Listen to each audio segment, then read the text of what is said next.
Yeah.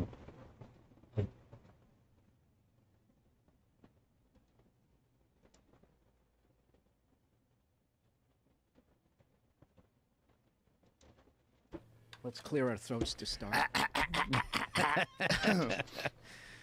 This stuff is good. We're live? That's it, fuckers. That's it. I'm pushing the fucking computer away. I got throat coat tea. That's right. You're ready to go. Billy Burr. Hey, how are you? Netflix special out today. Out now. That's right. Walk your way out. Shot at the Ryman Theater in Nashville, Tennessee. That's where they used to do Grand Ole Opry. It's a beautiful place. Yeah, and I had done it in 2014. Vince Vaughn, Wild West, he has a comedy festival there. I don't know if you've done it yet. But That's where I did it. I Yeah. did the Ryman there for the same reason. Yeah, so I went out there and I was like, everyone was like, I don't know, it's the first place they did the Grand Ole Opry, Elvis, Hank Williams, whatever, and you're like, yeah, another theater, and you walk in, you're like, oh, wait a minute, I just had like that magic in it, and went out and I had this great set, and that's just, you just stick it in the card catalog going, all right, next time I have, I was like, I just burned all this material, so I got to write a whole new hour and come back here, and so next time, I go to shoot something. I think that was about a month before I did the Tabernacle for my one previous to that. So I already knew, which was cool, before I wrote my next hour where I was going to shoot it. So Are you on a 2-year schedule, you think? You think that's the way to do it? roughly 2 years, but I have like a vibe of when, like this one was overcooked. And just because I got real busy with F is for Family, I would have liked to have taped it like about 6 months earlier. But it made it... I think it made it better or whatever, but I would have, just as far as, you know what I mean? It's kind of like in this business, there's that thing, you don't want to be overexposed, but then you don't want to wait too long. So you got to try to, and then that's also not like, so-and-so's successful and he waits X amount of time, so I'm going to do the exact thing. It's really like whatever you're trying to do. So it's kind of different for every different people. Like those YouTube stars, like their thing is all about just constantly putting out Content. stuff. Yeah. Where I think the road that I'm on is, like right now I'm out there promoting this shit. And then once it comes out and everybody's seeing it and they're liking it and then I'm done promoting it, then I just sort of disappear until F is for Family comes out. I'm kind of a big believer in that of, be out there when you got something that's going on. Don't just do shit to do shit. Right. I call that like extra TV. Hey, he's just here to be here. Right. And now he's over there. There's that guy again. Then, because I find myself, people that I'm fans of starting to hate people going like, can't fucking get away from this fucking guy. And then I'm thinking like, do I actually hate this person? Or I don't know what it is, but there's definitely a tipping point. You know who's real smart about that? Daniel Tosh. He doesn't do shit. He doesn't do a fucking thing. He sells out everywhere he goes. He's got millions of dollars, so he's like, I don't need to do shit. I'm overexposed as it is. My show's on constantly. I'm not doing nothing. He won't do interviews, doesn't do podcasts. Yeah. Adam Sandler's another guy. Yeah. Adam Sandler doesn't do... I'm trying to think the last time I saw him promote a movie, and yet I see all of his movies. Yeah. And then I just hear through the grapevine, he signed some big thing with Netflix. All his movies are going to be over there. And I was like, all right, I guess I'm watching them over there. And I've always just sort of like... And it wasn't until I talked to somebody, like, yeah, he doesn't do any press. Good for him. Basically, Smart. I might be wrong, but from what I heard, he does very little if he does any. Yeah, no, he's smart. He's got his core audience, I watched Jack and Jill with my kids, with my 6-year-old and my 8-year-old. It is fucking hilarious. I love when his you movies. when you watch a really silly movie with a 6-year-old and an 8-year-old, and they're literally falling off the couch laughing. That's awesome. And you realize, like, oh, he's making movies for little kids. Like, people who get mad at it, like, oh, those movies are stupid. Not if you're 6. If you're 6, they're fucking awesome. Or what if you just get in a stupid mood? Yeah. That's what I like. I don't want to fucking think every time I go see him. Sometimes I just want somebody to make me laugh. Right. I liked the Zohan one. I love that movie. Yeah, when his I foot was loved it. coming up was hilarious. Dude, I remember when I was living with Bobby Kelly, we watched Waterboy. Bobby Boucher. We watched that thing like fucking 900 times. Like, it was kind of like our go-to. If we didn't have spots, you try to kill a day. And we just we had the little VHS thing. Yes. Yes. I probably saw that movie at least 30, 40 times. Yeah, and Happy Gilmore. I saw Happy Gilmore at least 10 times. That's a fucking great movie. I forget the name of the last one he did was Spade, when he worked at the bank in the supermarket. Did you watch that one? That was his first Netflix one. That came out like last year. No, I didn't see it. My short-term memory's shot, but that was a funny one too. No, his movies they're always consistently that way. That kind of movie. No, and I like that they're unapologetically silly. Yeah. Because, he's a guy that gets a lot of shit and he just doesn't give a shit. It's like, oh, all right, you didn't like this one? Here's another one that made $1 zillion. Yeah, avoid the press. Find your core audience. Do what you got to do. Yeah, I like that. What you're doing, I like that sort of schedule. I feel like that's kind of like the same amount of time that I do. Around a year and a half, I start thinking this thing's about done. Right. And a year in, I feel like, well, I could kind of pull it off, but not really. You don't want to do that. You don't want. You take it out of the oven too soon, then there's just like that. Yeah. Inside was still a little mushy. Yeah. It's just like, you go out there and you kick the shit out of them every couple of years. Hopefully they like it, and then they'll come see you again on your next tour. Yeah. And that's all you owe them, and that's all they owe you. It's just like, I saw your last one. You're still in my wheelhouse of people I'm going to go see. But the second you fuck up, I'm not going to go see you. And you can't ask fans to do any more than that. Be like, well, what about the other stuff I did that didn't suck? It's like, no. Yeah, but your last thing sucked, and there's too much unbelievable stuff being put out, so you got to kind of try and keep up. Yeah, Ari Shaffir had a real good point about that too. He said that at one point in time, comedians used to have, they used to do a special, and it was like their best special, like an HBO special, and then they would slide off. They would all slide off, every one of them. Like, Kinnison's the worst. Like, you watch Kinnison's first special, and then you listen to Louder Than Hell, that cassette, and watch his first HBO special. It's fucking genius. Just balls out. And if you don't get it, I understand, because it's not 1986 anymore. But if you were in 1986 and you saw that, you would have been blown away. You would have been, in the presence of greatness. No, he's on my Mount Rushmore, that guy. Me too. But then the stuff after that was dog shit. It got worse and worse and worse. He kind of, as far as I can I never met the guy, but just as far as watching him as a fan, he kind of seemed like he stepped in every single pitfall of getting some fame. Yep. Everything, like not trying as hard. Coke, girls. Yeah. Showing up late to shit. Hanging out with Bon Jovi. Getting a bad reputation. No, Motley Crue. It wasn't Bon Jovi, too. Bon Jovi, it was one of his early specials. Like, Bon Jovi was on the beginning of his special. I just remember he drove Motley Crue to the Whiskey for the Kickstart My Heart video. Oh, that's right. I'm a child of the 80s, dude. Oh, that's a great video. That fucking Kickstart My Heart still, to this day, when that comes on at the gym, I get fired up. Oh, it's a great song. It's a great fucking song. The dialogue in the beginning is brutal, though. He goes, here we are. He gets something like, this is where it all began. And the guy goes, and then somebody in the car goes, yeah. And then he goes, home, sweet home. And then they all go, yeah. Oh, God. Pull that up. Pull that up, Jamie. Give me some volume. Dude, it was the 80s, though. It was...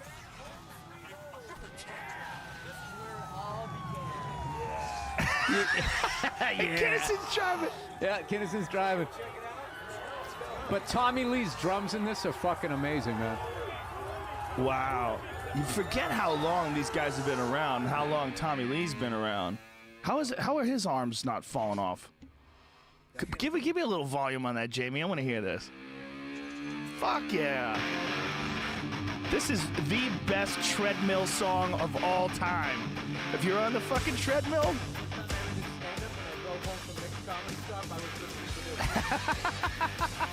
that you did it? It's a fucking great song for working out, man. I think this is their best song ever. I played this at the Comedy Jam with Josh and those. Did you really? Yeah. Oh, wow. I tell you, dude, trying to keep the fucking eighth notes on the snare drum without your arm falling off, that was a bitch. You were explaining to me something before the podcast started. I wanted you to talk about it on the podcast because you were talking about drum technique, and you had like a slow motion video of how you do it, and you're kind of letting the stick do a lot of the work. Yeah, I got this great teacher, Dave Elitch, who played with everybody from Mars Volta to like Miley Cyrus. So whatever your gig is, like total progressive, crazy. I can't even, some of the music he's played, I don't even know where one is. And then he can also just do the straight pop tour or whatever. But his technique is incredible. Because the first time I saw him play, he's got this drum cam. I should show it to you. It's literally, I'm looking at it, and with layman's eyes, I was like, how is this guy's arms not falling off? But his technique, as I've gone and taken lessons for well over a year with him, now I can watch it on a different level as far as like his technique is sick. So he's not fucking his arms up and everything. He's moving his arms, giving people a show, but like it's hard to explain like First of all, I'm not a professional drummer, but it's also hard to explain like over a podcast. But like it's letting the stick do the work, and he kind of equated it to like if you're like dribbling like a ball or something like that, or maybe it was somebody else. Like if you dribble a basketball, it's like every time it comes up to your hand, once you get it going, you're not slamming it back down to the floor. You're just sort of controlling the rebound. It has something sort of to do. There it is. This is the one. If you play, if you turn up the volume. This is just going to bore the shit out of people listening to a fucking drum No, track. it's not. You see it in his hands, how loose his hands are. See when he just opens his hand like that? He's getting, Well, you know this guy's a fucking animal, man. You love drumming, huh? You're fucking really deep into this shit. It's literally, I tried therapy. I tried talking to people and shit, and it's just like, I only get so far, but like that stuff like just totally clears my head, and I like it because it's like comedy where there's somewhere to go with it, and it's endless. Like there's really no end to how good you can come as a comic if you keep pushing yourself, but there's little skill sets that they're kind of weak and you can just keep making, working on them. Drumming's the same way. So it's that going for the next thing that has me just present, trying to work it out, and I just forget about everything else. And I even got a kid now. My wife still lets me go play for an hour a day because she knows it's good for us. So that's like, it's like a meditation on top of like a little bit of a workout too, because you're throwing your arms around. Oh yeah, it's They're all awesome. shredded. Like you look at guys like Travis Barker and Tommy Lee. Those guys have jacked veins. They're all shredded. Yeah. Well, that part of that I think is also like if you just sort of struggle. There's also something too, and I'm not talking about anybody you just mentioned, but there is something about if you do heroin in your 20s, you're kind of like shredded for life. I don't know what I don't know what it is. Iggy Pop, I don't know if he did heroin. If you did hard drugs, oh, he definitely did. Those guys are like guys are just shredded. It's very rare that after you come out of that. Keith Richards, all of those guys, Keith Richards is like, you could pick that guy up with 2 fucking fingers. Yeah, he's all sinew. Yeah, he's all like, it's like he's did Pilates. Nah, just shot heroin for like 3 years. Look at Iggy. He's still shredded. His skin, skin is giving up. Like he's losing the elasticity, but he's still shredded. I saw him naked there. Yeah, his body is very odd. I saw him in, you're looking at him now when he's like 70. I saw him with Queens of the Stone Age backing him up. I saw him downtown L.A. How long ago? Like fucking about a year ago. Wow. And this is what I loved about the guy. He went out there and like one song in, he had his fucking shirt off. He just didn't give a shit. He's the Bert Kreischer of music. Yeah, and that's why I like, when they give Madonna shit for twerking at 58, it's like, who gives a fuck? I mean, there is something, there is something to be said about it's all how you do it. He did it, I felt like he didn't give a fuck. But if you're kind of doing it as this desperate thing, still trying to be like good looking, then it gets a little I guess it gets a little cheesy. The Madonna thing, it's not the twerking, it's the shit that she says with the twerking. Like I'll suck everyone's dick who doesn't vote for Trump, like that kind of stuff. Like, really? Well, hey, dude, she's been able to hang around for fucking 40 years doing it. It works. I know, but it's just like, don't do that anymore. What if a tooth falls out? What if you're blowing somebody and it just goes wrong? She's 70 years old or something. She isn't. She's 85 years old. No, she's 122 years old. She's 58. She's 10 years older than me. She's in better shape than I'll ever be in. She seems a lot older than that. Doesn't she? I mean, when we were kids, she was already a grown woman. When she broke, she was like 25, I think. She made it quick. I remember when I was in high school, I've told this story before, but when I was like 16, I was in love with her. And I found out she was 27, and I was like, that bitch is old. Jesus Christ. I thought 27 was ancient. You were kicking him to the curb at 16? I just thought she was so old. Bag. She hadn't even hit her prime yet. I know. Oh. I just was retarded. I was 16. I didn't know any better. But I just remember hearing that she was in her late 20s. Oh, it's over. Look at her. That was when she was kind of chubby, too. I did think 27, though, when I was a kid. Like, when I would see a 27-year-old guy, I used to think, that's a man. Like, he's got it figured out. Yeah. He's on his own, Yeah. All this bullshit I'm going through is all sorted out in his fucking head. I used to think that. Now I had a whole bit about that. 48, and I'm just, like, going to be 49 this year, and I'm just, like, still figuring shit out. I had a whole bit about, remember when you were a kid and you thought they were real grown-ups? Like you think, you know, you were confused, God, you get that's yelled hilarious. at, you get sent to your room. You're like, one day I'm gonna be a grown up and everything's gonna make sense. And then one day you're in line at the supermarket and someone goes, paper or plastic, sir? And you're like, sir? I'm a sir? Am I a grown up? Yeah. Fuck, this is it? Then you realize there's no grown ups. There's just a bunch of babies who got older. And they're all pretending. And they look like they're grown up to you because you're on the outside. But once you become one of them, you realize there is no grown ups. There's some out there. There's some men and women out there. I'm not one of them. Have you met one? Yeah. Like who? Name one. I've met a few as far as like in this business, as far as like people just like, I would say anybody like they have like, they're super successful in this business, and they just go home. You know what I mean? They just go home. Like that's an adult. Right. You don't Like they stay go to out work, and they do fucking blow crush it. and- You know, if there is an after party, they make their appearance. They have a little seltzer water, and they're gone, and they get 8 hours sleep. They're talking to their wife and their kids. Like to me, those are adults. To do what I do is, you know, to still go out and fucking have a couple of whiskeys and wake up a little hungover, going, "Oh God, why did I do that?" For the 9 millionth time in my life. Like, I'm not an adult. Yeah, but I don't think there's anyone like that that's a comic. I don't know anybody that's really funny that has it all totally together. I've never met one. Ever. Yeah. Name one. They don't That's exist. funny. Yeah, they don't exist. They're all fucked up a little bit. Just a little. I mean, keeping it together, like paying your taxes, showing up on time, all that good stuff. Right. Adult-like. But every one of us is one getting shitty. depressing. No, it's not bad. But every one of us is one shitty decision from a disaster. Every one of us at any That's point in why time. when I watch people, I don't know, when I watch them fuck up their lives, like there's always the first feeling I have is panic when I see it. I'm like, Yeah. oh God. Imagine what they're thinking, right? You imagine yourself in their position. Yeah. God, man, Yeah. what if I did that? Yeah. Yeah. Like when you see someone pulled over for drunk driving, like, fuck. Oh, no. Oh, no. The whole fucking thing, giving your money to the wrong people, they mismanagement, you fucking go broke, becoming a fucking alkie. I just read something about Rampage. Here's one, banging the maid. Oh, the banging the maid's a good Banging the one. maid or the nanny. Yeah. You can't have a maid or a nanny in your Yeah. life. Well, if you do, they have to be disgusting. That's like the... Didn't Ben Affleck bang his nanny? He did, right? That was never Yeah. confirmed. That was never confirmed. Well, she confirmed it. Yeah, but what does that mean? She needs a book deal? She got fired? Who knows? Unless he came out and said, I never fucked her. And he never Jesus, did that. dude, you're going to do that to him? Yeah, I'm not a big fan of his. You know, you didn't like the town? No, I didn't like him. He went on Bill Maher's show. Got in this ridiculous argument with Sam Harris. And I realized what he's all about. I was like, oh, you're one of those guys. He's like calling Sam Harris racist because he was talking about the problem with ideologies and religions and the tenets of Islam. And he started yelling at him, calling him a racist. And didn't really understand that Sam Harris is actually a scholar, knows a lot about religion, and just got way over his head and looked really stupid. So the only difference between me and him is he did that on TV and I do it over the phone with my friends. The only difference is you're funny. You're funny, and if you did it, you have self-deprecating humor. You would have, what the fuck am I talking about? I don't know shit. Go talk to the guy at the gas station I just stopped at right before I got here when I found out they didn't take credit cards. What happened?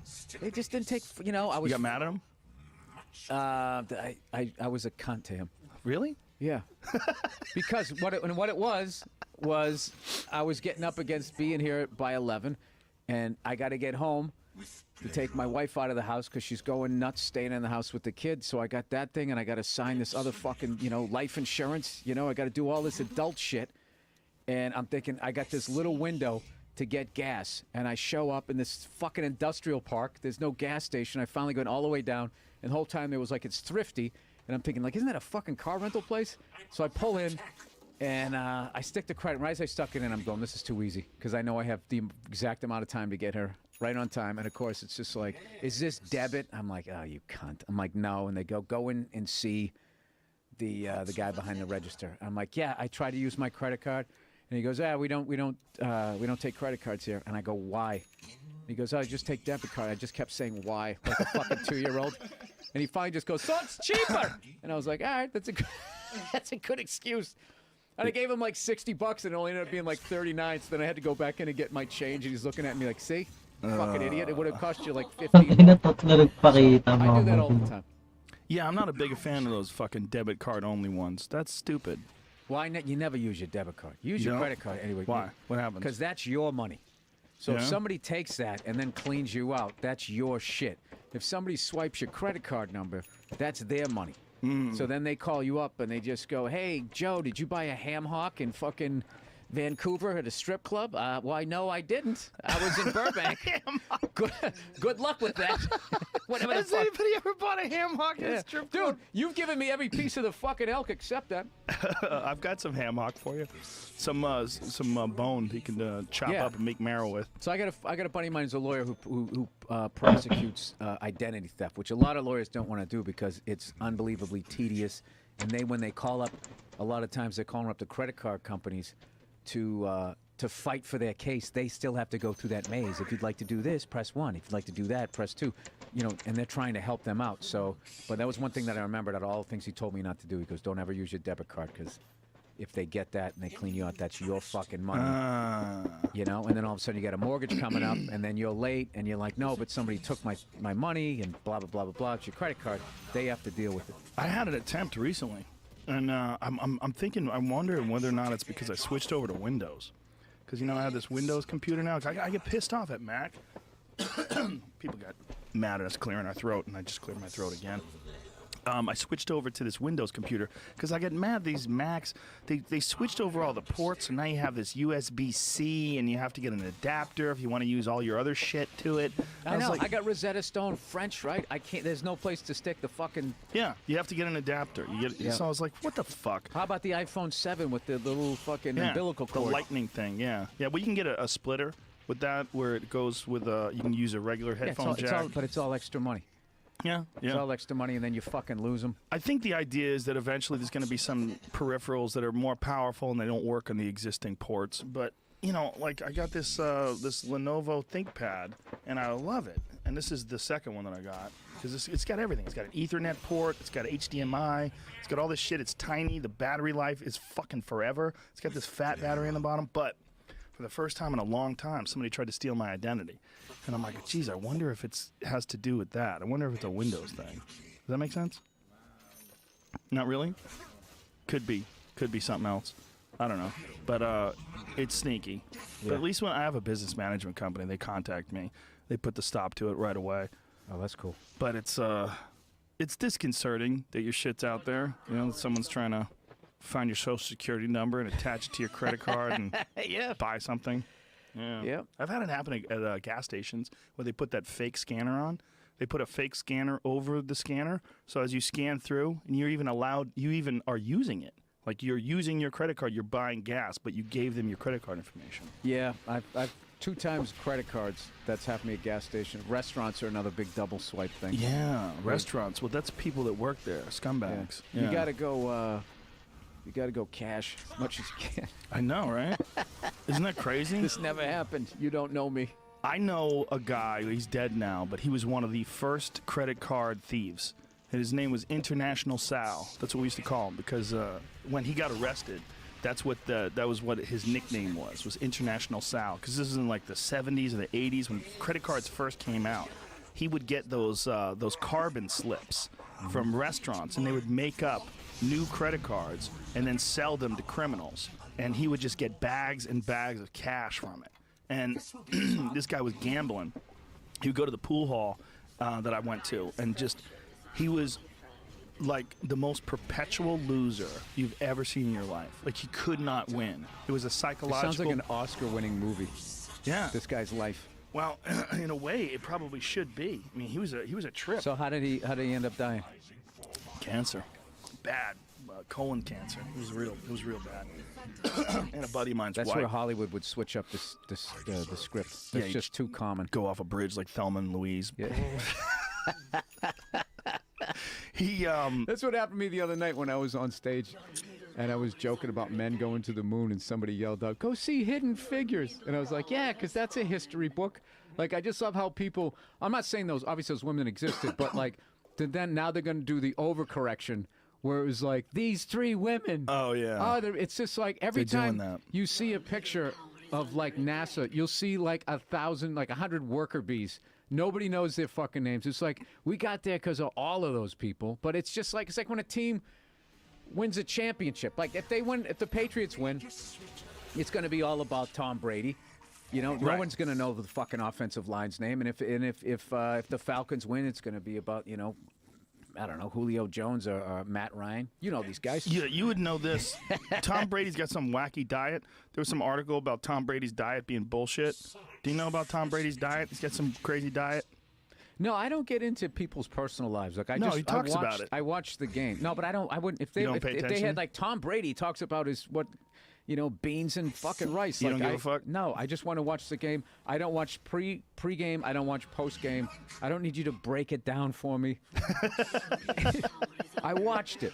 You know, I like. There's certain people that if they were to break it down, it's the same thing with like what you do. There's certain things like the reason why I like your commentating was I learned about like the leg kicks and all. Like you always hammer that home. How much that just chops the other guy down.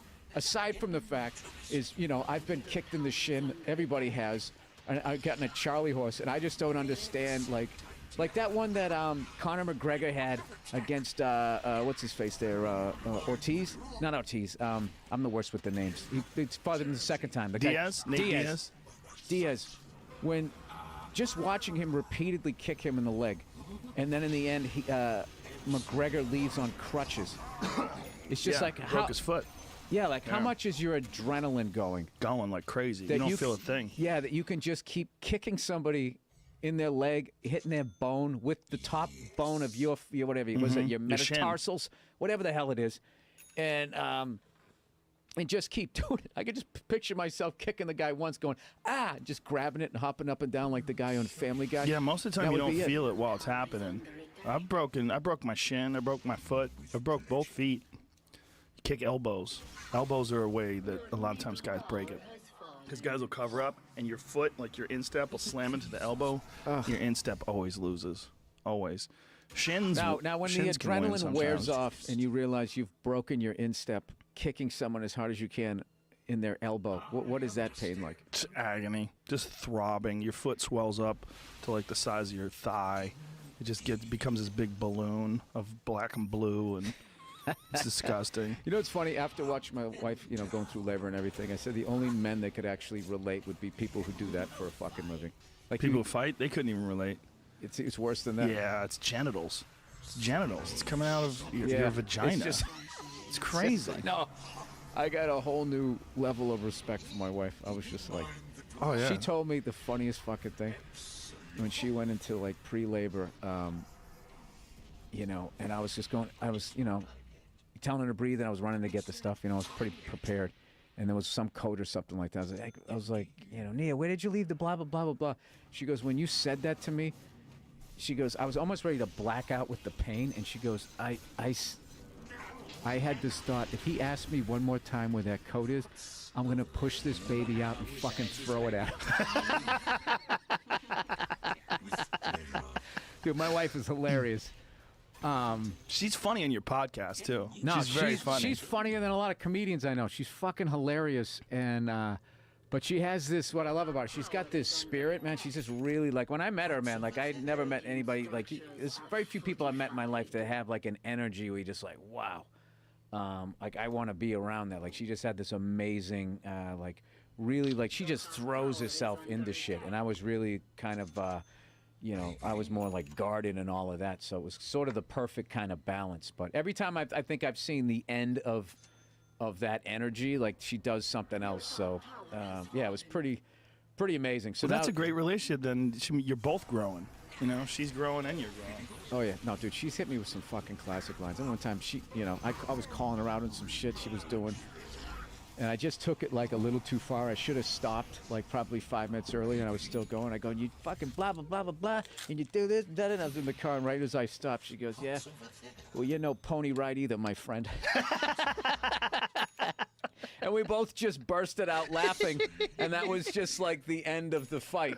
So she has that ability where in the past, you know, I would date people, either they were like too nice, so they couldn't handle how fucked up I was, or the worst, they were just as fucked up as I was, and it was totally toxic. So she's just sort of like grounded.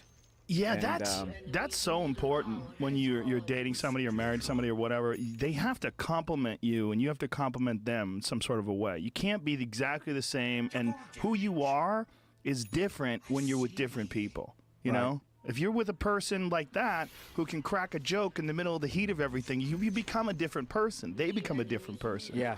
But if she's with somebody who doesn't appreciate that, you know, it's just like you become like you're not just an individual. You're an individual who relates to other people, and you become someone different when you relate to those people. Yeah. It took me forever to realize that. Yeah, there's people that The are way I bad for you. processed it was, how come I can't break up with this person? That's how I figured out I was in love. Well, that's a good one too, though. Yeah, no, every time I pictured breaking up with her, I kept picturing her walking away and then me going like, no, get back. Then after denying that was love for a good fucking 8 years, I was just like, yeah, I guess I have found the one. That's an abused word, love. There's way too many people throwing that word around like a beach ball at a concert. It's just too abused. Dude, all of that shit, and then like all of the stuff that people say that when you first see your kid, all like they fill your head up on what the fuck you're supposed to feel. Yeah. I was talking about this on, I think on Kimmel. Like when I saw my kid for the first time, I was like afraid. Like I didn't have that. Oh my god! And start crying. I was just like, hey, and I sort of just put my finger down, let it like hold, and when they left me alone with the first time, like the magnitude of it was definitely huge. But I didn't feel that whole, like, you know, the second I saw my kid, I knew my life had changed. But I didn't feel that for like 12 hours. It wasn't until the next, but I think because my head was so filled up on what I was supposed. I was like having an outer body experience. Yeah. And it wasn't until the next morning my wife was playing like Stevie Wonder, you know what I mean, some chill music and stuff, and I was just sitting with her, and it just sort of, baby sneezes or something like that, and it just fucking hits you. Yeah. But even then, I never had like that blubbering moment. To me, it was kind of scary too, and kind of psychedelic, because when my daughter was born, my 8-year-old was born, there was a moment when I was thinking, how many babies are being born simultaneously right now all over the world? And if you could look at it on a screen, it would be a swarm of humanity, just heads popping out of pussies, just Yeah. Just if you could see every baby coming out right now. And then I thought, at the same time, I thought about this baby becoming an old lady and dying. And I thought, like, how many old people are dying simultaneously at the same time right now? Yeah, see, I think And it's I pictured important this to say wave. that, because the hacky thing is you're supposed to say, the second I saw my kid, I bursted out crying and No. blah, blah, blah, blah, blah. And then it becomes like, if you don't do that, you're not going to be a good dad, you don't Right. care, and all of that type of stuff. But I just think that kind of became like the hacky default thing. And then I also, this is all just theories, of course, and I'm not going to research any of this.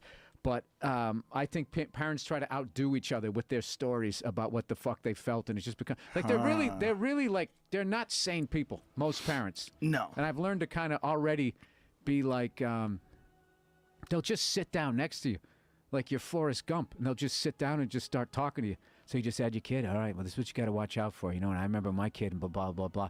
Dude, it's like Airplane. You know what I mean? Where the fucking person, he talks to him and you want to kill yourself. Just wait until you start going to school. And you gotta hang out with these parents all the time, because your kids become friends with their kids, and then you become friends with these people that you would never be fucking friends with.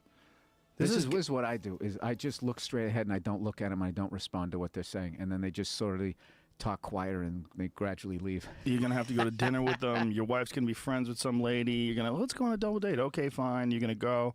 This is one guy I know. He talks and he doesn't look at you. He tells me these fucking stupid stories about his kid and the basketball team, and he looks at you for a second. So Adam is in this basketball team, and then he starts looking down. He's like, and the coach won't put him in the game. And I'm saying, like, he's a good player. He's a good player. How come you're not putting him in the game? And he's fucking rambling with no regard whatsoever for your attention span, the entertainment value of what he's saying. He's just... The underlying insecurity of not being able to look at you, or he's so self-involved. He's self-involved, and he's doing some weird thing with his hands, where he's like talking with his hands, and I'm going, Jesus Christ! It's literally like someone's crushing me. What do you fantasize about doing to him? Oh, no, just running away. I don't want to hurt him. The guy's hurt by life. He's so damaged by life. I don't want to do anything to him. I just want to get the fuck away. I always picture those people, and I have a giant roll of duct tape. and I just put it on there. It's like a cartoon level speed. No, it's cartoon level. I just put it on their mouth and I go. And the last one, it comes up and over their head, and then it hangs down. The whole rest of the tape is hanging down over their head. Awkwardly. And then I just go back to eating or whatever, and they just sit there and slowly have to take it off. There's some brutal fucking people. It's, there's a bunch of weird people that you get closer to them and closer to them, and you find out about their life. Yeah, but you know what? All those people I want to do that to, I'm sure they're talking about me. So. Oh, for sure. Yeah. Yeah, I'm sure they talk about me, too. That's just how it goes. He just seemed like he was in a bad mood. Yeah, all the time. Yeah. Yeah, there's his friend of Ron White's, who's a friend of mine, who the first time he met me, he was like, oh, I don't know. And Ron's like, I'm telling you, he's a good guy. Like, he's a dad, too, and we're all buddies together now. But he's like, I don't know. I'm guarded. I've been beaten down by some of these fucking basketball stories that these assholes will tell you. And my kid, he's a good player. He's a good player. They just won't put him in the game. Like, just you think of things that you would torture somebody talking about, and you like, I would never do this to you. Why are you doing this to me? Like, you're not even thinking about. It's like verbal waterboarding. You're like in your own little Guantanamo. That's a great way to describe it. Just being like, when is the dessert tray coming so I could say I don't need dessert? That's part of the problem with hanging around with comedians, too. Is when they say something, like, for a good percentage of it is funny. It doesn't have to be funny all the time, but a good percentage. When you're talking to people that aren't funny at all and it never comes, you're like, surely there's something funny coming. Eventually? Nothing? Never? Never. Something compelling. Nothing. Not a goddamn thing. Just, I'm telling the coach, kid plays good. And that's when I start thinking like those duct tape fantasies, and then I start making myself laugh, and I have to pretend like I'm drinking, and then they get all weirded out because they see some weird look on my face, and it's the whole thing just fucking, it just goes south. Yeah, I usually breathe. I take these breathing exercises. I do the Wim Hof method, where I take all my breath in, and I let like 15, 20% out. There's no way you do that across from a person. Well, I guess if he's not looking at you, he doesn't see it. Yeah, I do. I do it like this. Watch, ready? Dude, you look like you just got shot and you're waiting for the ambulance when you're doing it. Like you're just trying to hold up the... Okay. Keep it together. Stay conscious. Stay conscious. Keep it together. Try to stay present. Try to meditate in the face of overwhelming, retarded conversation. Just try to detach myself from whatever they're saying. Find a happy place. Find a peaceful spot. You ever get Rolf? You know what Rolfing is? It's a form of like deep tissue massage, right? Brutally painful shit. Brutally painful. I get Rolfed, and this guy that does it, he's fucking rough. And he knows how to do it. Hey, I mean, I tell you, this guy's rough, you know? I tell you. He has a metal bar. I mean, it seems like a torture device. It looks like a chisel, like a fat, wide chisel, and it has like a thin layer of like rubber over it. And he takes this metal bar, and it has like a handle, like a sword, where it's like wearing a guard. A gimp mask at this point? No, I'm naked, unfortunately. And he's digging this fucking thing into my back. I mean, digging it in, like all of his weight, and he's like popping over the scar tissue. And I have to go deep into my mind when he's doing it. I just go deeper and deep. My eyes are closed. My face is in that thing.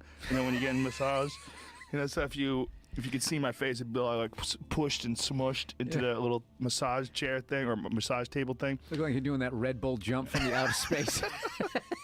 My buddy is a world champion at that shit. He's traveled more in that flying squirrel suit. He's traveled the further distances than anybody. Dude, that Red Bull jump, that fucking guy was, I think he was like he was just falling like a stone from space. Over. Yeah. How about the guy that fell into a net? Did you see that one? I just did the comic thing, and I totally derailed you. No, it's okay. Okay. I find my happy space while this guy's doing this, and I have to do that. I literally, I think I go just deeper and deeper in my mind to ignore the pain, because the pain is so intense. The only way I could get through that basketball guy is if I already told my wife that he did it, and it annoyed me. And then what I would do is I would just be egging him on, going like, so why doesn't he play him? and just keep going. And then she would start kicking me under the table because she would start laughing. And then I would have to turn what he was doing into a show. That's the only way to do it. Or else I'm just going to, I would probably, if I actually dealt with the emotion of those kinds of moments, I would probably start crying. I would probably just break down and be like, I don't want to fucking. fucking do this. Well, I just feel like I have to talk to the guy. I feel like I wish I could like get him high on ecstasy and talk to him. Just get him to completely remove all of his insecurities and fears. And I'd be like, man, when you talk to people, you got to be thinking that they're listening to you. I can give great suggestion for if you have to keep going out with a couple like that, you got to get the corner booth. So then you're not directly across from each other. So then you don't have to look at him. You can just sit there in your meditation nodding, and he's not going to be looking at you and see it in his peripheral as if you're actively listening. And you could be looking, at the... Doesn't matter with this guy. The aquarium. He'll get you. I think he's a little on the spectrum. There's something going on there. If it bleeds, we can kill it. There's a detachment. There's a detachment to the way he communicates, where it just seems like socially he's not present. It's very odd method of communication. Yep, I knew somebody like that. You can't talk to the guy and like I'd want to like tell him like I get you have this thing, but it's gotta be fun for the other person to hear. Like there's got to be something there, and we've all done something like that. We've all said something that someone didn't want to listen to. Oh, for sure. Not me. Never. Oh no. I walk in wearing a scarf, kind of like a hero. A scarf and those Snoopy aviator goggles. That's right. Everybody wants to hear my bullshit. So there was that guy that jumped, right? He jumped somewhere and he fell into a net. He didn't even have a parachute. They had like a gigantic net somewhere, right? Wasn't that what it was? How far did he fall? 25,000 feet. Jesus Christ. Look at this guy. So he's skydiving 25,000 feet, and he doesn't have a parachute. He's doing tricks. What the fuck kind of impact must that have been like? Oh, Jesus, look at him. And at the very last minute, he has to turn around. So he's steering himself, and at the very last minute, Jesus, what kind of fear? At the very last minute, he has to turn. Look at that. Holy shit, that's insane. I mean, how fast is he going at that point? So now he's not moving. Now he's crying because he can't believe he got away with it, and he doesn't know why the fuck he did it. I know why he did it. You know what I want to asshole. hear? I want to hear his opening line to a woman in a bar. I bet it's the worst thing. Like, literally to compensate, rather than just, getting a book. Hey, baby, what's your sign? He's got to do this shit and then talk about it loudly in the vicinity of women. Luke Akins is his name. Jesus Christ. My buddy Andy Stump, he holds the world record for the longest in one of those flying bodysuits, the longest distance. What did he travel, like 30 miles or something fucking nuts? What did he jump off of? He jumps off everything, planes, whatever. He'll jump off a rocket if you let him. He's crazy. He's a Navy SEAL. He's out of his fucking mind. Out of his mind. Those squirrel suits look fun as shit, though. Oh, yeah. I would never do it, but that looks fun as hell. They get real close to the ground, and then they hit the ground occasionally. And then he's just that telling guy me the on other day. Brian Gumble, Real Sports. He's like his fucking toes. Oh, and that's right. He clipped something with his toes. They came back to Brian Gumble. Brian Gumble's like, guy has a bit of a death wish. And the other reporter's like, yeah, he does. He does. He was just laying on the ground, like moaning in this agony. The worst agony I've ever heard, though, was that. Please don't. I'm not going to tell you what it is because you're going to play it. It like haunted me. I'll tell you. This guy on one of these YouTube videos, the guy who was climbing up the tree to chop it down or something, and he just fell. And he went straight down and shattered both of his legs. And dude, don't pull that up. I've always look away. The sound. He was just in the woods because he had filmed himself doing. He was just in the woods. He was just like, like fucking over and over again, just like his soul. I mean, like if he had a fucking loaded 9mm within reach, he would have blew his brains out. Like that was the level of pain. Jesus Christ. Yeah, that happens a lot of guys when they make tree stands. They set up tree stands, and some guys are tough guys. They don't want to wear a harness. Like they have these harnesses that most people wear. They strap around your waist, they strap around your legs, and then it hooks to the tree, so you can't fall off the tree. But there's a lot of guys that want to be tough guys. So they climb up these tree stands, and they don't have a harness on, and they fall off the tree stand. And, you're falling 30 feet, whatever it is, and you're just fucked up. And then you got to crawl your way out of the woods. Or not. Or someone finds you days later and you starve to death. Has anybody fallen out of the tree stand and then getting eaten by what they were just going to kill? I'm sure that's happened for bears, because people go bear hunting, and they go bear hunting in tree stands. I guarantee you someone's been eaten that way. 100%. 1,000%. No chance it hasn't I would never happened. have enough confidence in my ability to secure a tree stand correctly past a certain height knowing that a bear was going to be coming to. That's just those two factors of falling that length and then also, and maybe right in front of a bear. What's more fucked up is how fast the bear can get up a tree. Bears can. Oh, I've seen that one. They run up a fucking tree like they're running on the ground. It's insane. Like, only up to a certain size. That's what's weird. Like, when they get to be like 400 pounds plus, they really can't make it up trees anymore. They're too heavy. Their nails can't, like, support their body weight. They're on the They're biggest too big. loser for grizzlies. They're making them wade in the water to get the salmon. I don't want to do it. It's really more black bears than grizzlies will run up trees, but they run up those fucking trees. They just and they're up. Like, you can't. Yeah, there's a YouTube video of a guy like he's like, in one of those stands, and the fucking thing looks up and just runs up the tree next to him, and now it's above him. Yeah, in seconds. In seconds. That's like when you get in fighting in a football stadium. You want to be in the row behind the guy so you're punching down. Oh, for sure. The bear went from being on the field to like 2 rows behind this guy, and the guy's sitting there with his fucking, I don't know what he had, bow and arrow or something. Yeah. Yeah, it's a bow and arrow. But a bear doesn't know what a bow and arrow is. You could kind of just slowly turn and look right at him, shoot him right in the nose, couldn't you? You might be able to, but it's not going to kill him instantly. The problem with that is they're going to get a hold of you. Like, if a bear was right there in front of you and you shot it with a bow and arrow, there's 2 things that can happen. 1, it could run away, or 2, it can attack you. And if it decides to attack you, by the time it expires, it's going to take like 30 seconds for it to die. And by the time it expires, it's going to fucking maul you. Yeah, no, but Leonardo, he got attacked for like a minute and a half. Yeah. Dude, have you seen Hidden Figures? I found out that Leonardo story was, it's supposedly based on a true story. We had Steve Ranella in here, who's a historian on that ancient Wild West shit, and he told me it was all bullshit. He's like, first of all, the guy did get mauled by a bear, yes, but he got away, and he crawled back to camp, and that's it. Like, he didn't have a son. His son never got killed. Like, there was no son. Like, they made all that shit up. Yeah, he never fell off the cliff. But if you actually made movies, how shit really happens, it'd be like you'd have to watch that guy in the fucking restaurant with you, not looking at people. Like, that's how they would be. That's why people go to movies, because you got to have like a.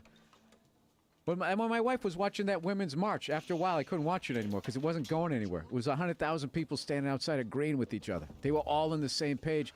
There was nothing like. It didn't go anywhere. Right. No arrests all over the country. Millions of people marched. No arrests. That's pretty amazing. That's because they're women. You can't hit them. That's what it was. If those were guys, eventually the cops would be sick of them, and they'd send a plainclothes guy to go down and light a car on fire. Well, cops were there taking pictures with them. Cops were wearing those pussy hats. There's photos of cops with pink hats with ears, like kitty cat hats. You ever seen those? No. Isn't it amazing? Like, one comment the guy makes on a bus with Billy Bush, with grabbing him by the pussy, and that literally spawns a march. I'll tell you what's even more amazing is that those hats are all going to be thrown out and end up at the bottom of the ocean. And a fucking octopus is going to suffocate on one of them. Look at these cops with the pussy hats on. Yeah, stupid. Those are our protectors. They're serving and protecting right there with pussy hats on.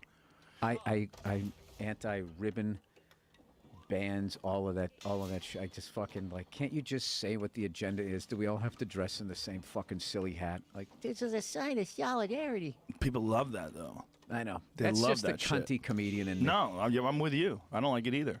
I think it's groupthink.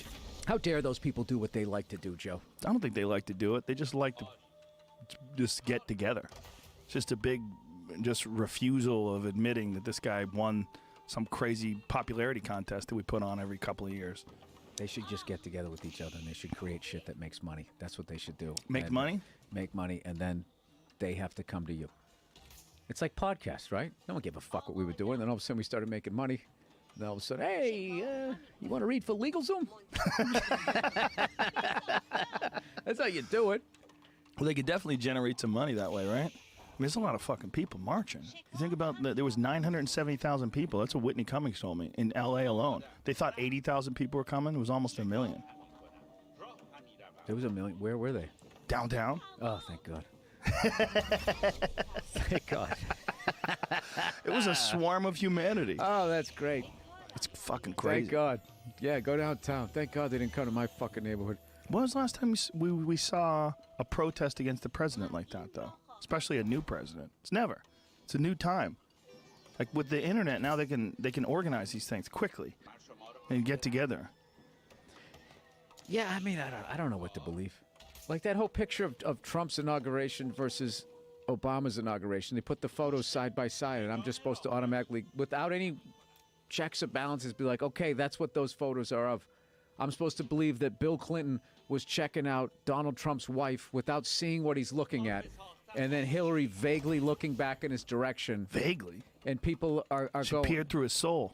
How could you tell? She was turned around. Oh, we'll show you, because we've watched it 1,000 times Yeah, on but this you don't know podcast. what he's looking at. He says it. He says Ivanka. He says it. He literally says it. He moves his mouth. He goes, Ivanka. Want to see it? Come on, we're going to watch it together.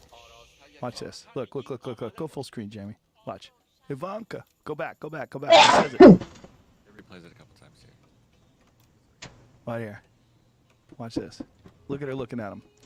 She ain't vaguely looking back. She's peering through his soul as he stares at her. Look at that. Look at the look he gives her. Look at the look he gives her. She turns away immediately. Watch. Ivanka. You don't know what he's looking at. You don't know what's going on here. He's looking right at Ivanka. He says it. Go back to it. Go back to it. I don't Go back see to the Ivanka beginning. there. Watch. The very beginning, Jamie. The You're very gonna convict beginning. him? You're sending him to the chair on this. No, Jamie, you missed it. Go all the way to the very beginning. The very beginning of the video. No, What's you already that missed Air it. Force guy doing? You already missed it because he The says very it. beginning's got this Okay. copyright thing. Oh, okay. Here we go. Ivanka. See I that? don't see the cuh. Oh, I see it. I don't see it. Ivanka. Well, let's make up something for the Air Force guy. Let's Ivanka. see what the fuck he's doing. Ivanka. That guy in the sunglasses right there. He's busy. He's jerking off. He's jerking off. That's why his head isn't moving.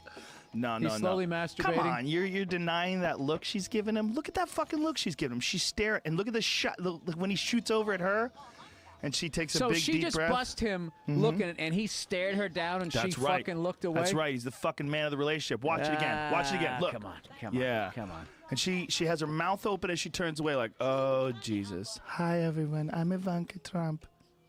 She looks like Tracy Lord's sister in the '80s. He's got good-looking kids. He does. He does. Amazing. She's good-looking too. She's amazing. Hey, good for him. Good for him. Good for him. And if Bill Clinton wants to vaguely look in the direction of a beautiful woman off camera that none of us want to know, and you want to convict him on what he might have said IV. He might have been like fucking like lightheaded. I Like think he was needed growling. fluids. I think he was growling, like inside, like, with his mouth shut. You could not convict anybody. Who's in a convicting? court of like you are. Nothing's illegal. You're Nothing's judging. illegal. You are judging. No, in, what in he a did court was- in a court of podcast humanity. I am judging him You for are. sure. You just sent him to the chair. But the podcast court is a lot like civil court. You know, like criminal court, you need a lot more evidence. That's I've why never OJ understood got that. off in criminal court. I've but never civil- understood that. He gets off when you need more evidence, less evidence. He has to give away all his shit. Yeah. I'm not saying that doesn't make any sense. No, it doesn't. It doesn't. Why do you need more evidence? Either he did it or he didn't. You shouldn't Yeah. be like acquitted. You didn't do it. Oh, now you got to give me your trophies in your house Yeah, what is that? and your fucking tie tax. How the fuck does that work? How can they have a civil court where you have less evidence and that's where all your money goes? Like your freedom Well, look, is in, worth in more. that apparently. one, it works out because, or sort of worked out. I think he moved to Florida to get around it. Or I don't know what the fuck happened, but like, because I think he did it. But what am I basing that on? You know? Yeah. Well, that's Just why he's still some in jail. bullshit. I mean, he's in jail for a very innocuous crime, trying to get his own shit back with a guy in the room that had a gun. The guy didn't even brandish the gun. He tried to get his shit back, his stolen I memorabilia. watched a thing on that, and they fucked up by they made some threat that then it made it kidnapping, and they did all these little fucking things. Yeah. And he killed 2 white people. So That's the big one. The white courts got him years later. Yeah, that's the big one. That's They what got it him. really was. I mean, it was Yeah. complete bullshit. Because the 100%. reality is, if he didn't kill those fucking 2 people, at least people didn't think that he killed those fucking 2 people. If he did that, I mean, he was OJ, and he was still on fucking NFL Today or whatever. Like, Yeah. he probably would have been, in and out, and that would have been it. He might not have even done any time. They might have like sided with him because these people were stealing his stuff. He would have agreed to do a couple of signings at fucking Caesars. He'd Yeah. sign some footballs and some helmets, and it would have been over. It would have been over. That would have been it. He would have gone to the Venetian where they have the boat rides and Oh yeah, OJ Simpson. take around. Yeah, OJ. Yeah. It's a weird one though. Like everybody's happy. He's not about signing it. anything. He's just taking pictures and doing boat rides. Yeah, no signing, folks. No signings. He'll take pictures though. Can't use your camera. It'll be up online. Caesars.com. Yeah, that'll be it. Yep. Yeah. Don't touch him. Just stand next to him. That's a weird case, right? Because that's a case where we know that that's not why he's in jail, but we're all happy. Well, I mean, I don't know how I feel about all that fucking shit. I mean, I think the guy did it. He did it. He did. He wrote a book about it. Remember that? Oh, If yeah. I Did It. I want to tell you or something. I think it was called If I Did It. Was that If what I it was did it, called? this is how I would do it. Yeah.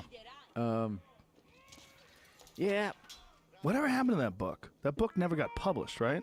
Like no publisher wanted to. They originally had a publishing deal, but then. But here's the difference about all this. Is why that rubs me the wrong way that he's in jail is because of all those fucking white dudes that did all that shit, like blowing up churches with black people in it, like back in the 60s. They would literally be sitting there laughing during the trial, and they would get totally acquitted. And then black people weren't allowed to come along and take their fucking four-wheelers and their hillbilly shit, their stills afterwards in like a civil court. They just completely got away with it. That's why it still seems kind of fucked up. It's for sale, but they changed a judge awarded the Goldman family the rights to the book, so they get the publishing. Oh, so you can buy it? Yeah, so it says it's by Fred and Kim Goldman, but Oh it's my not. God. They didn't write it. Oh, and what they did, Oh, they Yes. took away If. no, they put the if, I forget how I did it because I just saw a thing on, the if is written in red letters inside the I. Oh wow. So just, there it is, that right there. It says Oh, if. that's crazy. And it's written blood red. Wow. Well, what cases are you talking about of guys blowing up? I mean, obviously, there was some horrendous civil rights violations that took place in the 60s and the 50s as well. And, well, you know, all from slavery on, from the 1860s I'm just forward. saying, yeah. And then the table gets turned, and this guy does it, but he has the money to get off, but then he still pays for it in a way. So that's why it still doesn't seem, you know, it's good because, you know, he killed two people, so he's not out there, but it's I don't know. It's a different crime, though. I mean, what he did was a crime of passion against an ex-wife who happened to be with some other guy.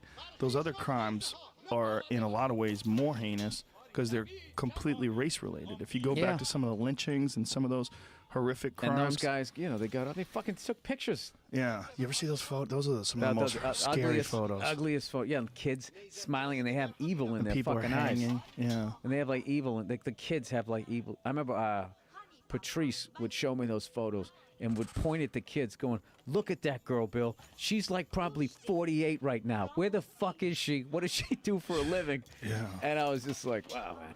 It's true, right? Yeah. It's true. They're out there. Yep.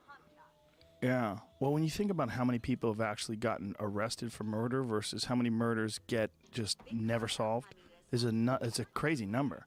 When everybody looks at those fucking TV shows about cops and, you know, most crimes get solved, but the reality of murders, I think it's like something like 70% go unsolved. Something really nutty like that. Yeah, I talked to a cop about that one time, and I won't say it over the air. It's fucking brutal. You won't say it over the air because it's that bad? Well, I just don't want to fucking. You don't wanna encourage people to murder? Yeah. Give people the green light? Look. Yeah. Doing Oh, it it's right. just that, yeah, because we tried to come up with the perfect murder, right? Me and this other guy, DeRosa, on this podcast, and then we had this cop listen to our plans. Mine was the funniest. Guys go, all right, so me and a buddy, and he goes, it's over. He goes, you're already caught. He goes, once you involve somebody else, he goes, somebody's gonna get scared, and they're gonna cut a deal. He goes, it was fucking hilarious, dude. I got like literally, and I had worked this whole thing out, and me and DeRosa were trying to top each other to see which one was better, and I got like, it's like when you watch American Ninja Warrior and the person like stumbles on those first thing and goes right into the water. That's what happened. So he told us basically how to, I guess, you know, the audio does exist. So he basically said, if you have no priors and nobody fucking knows, you know, you've never done anything, and if you were to do it, just somebody you're just completely not even connected to. Yeah, that's a buddy of mine who's a cop said the same yeah, thing. and nobody saw it. Like, there's nothing, like, there's no way, because there's no rational connection to it, there's no trail to follow. Have you heard of this stuff that they're developing that's essentially micro cameras with GPS units that are the size smaller than a grain of rice, like literally like sand? And the idea is that eventually they're going to spread this shit everywhere. And there will be cameras that record everything everywhere you go. And it's just a matter of time. Like now, there's more cameras now today than there have ever been before, right? With phones and surveillance cameras and security cameras. That one right that there. one right there. There's more cameras now than ever been before, but it's nothing compared to what they have potentially lined up for the future. That they're going to have like grains of sand, cameras everywhere. No, you just vacuum your house. Just scoop them up. I'm talking about out there in the street, Oh, in the everywhere. street. I don't give a shit. I just want you to fucking show me jerking off. You know? Can I at least have that? Will there ever be a time where there's no privacy? That's the question. Will there be a time where there's zero privacy, where it doesn't exist? But this is the thing. The reason why they're going to get away with it is because people are such fucking voyeurs. Like, the more private it is, the less I want to see it. Because I always think, like, I wouldn't want someone to do that to me. Right. So anytime there's, like, God, I can't even think of an example. But there's just been some Like shit. those celebrity photos that got leaked where they got into their Yeah, iCloud. if they're like naked photos of, I Right. never look at those fucking things. Really? If somebody intercepts like a cell phone call, I don't listen to those things. I just think You're moral. It feels gross. Yeah, good. Well, good for you. You're moral. You're a moral person. That's good. Yeah, and I wouldn't say I'm a moral person, but just in that instant, maybe I am. You're definitely moral. I Dude, definitely say you're a moral person. Don't put me on that pedestal. You are. I mean, you're not ridiculous. I mean, you're just a guy, but I'm a cunt. you have morals. You got I am. slightly annoyed at a gas station attendant, and you're down on yourself for the rest of the day. I have a lot of work. I got a lot of work. A lot of work ahead of me. You should get a punching bag. I have a speed bag. That's not good enough.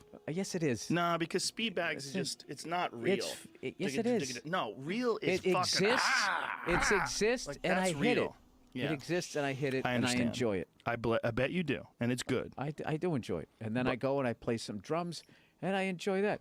I'm not degrading it, but I'm saying it's not good enough. I thought you were very judgmental. I am. I told There's you certain something, things I judge. something that I can hold in these beautiful hands of mine.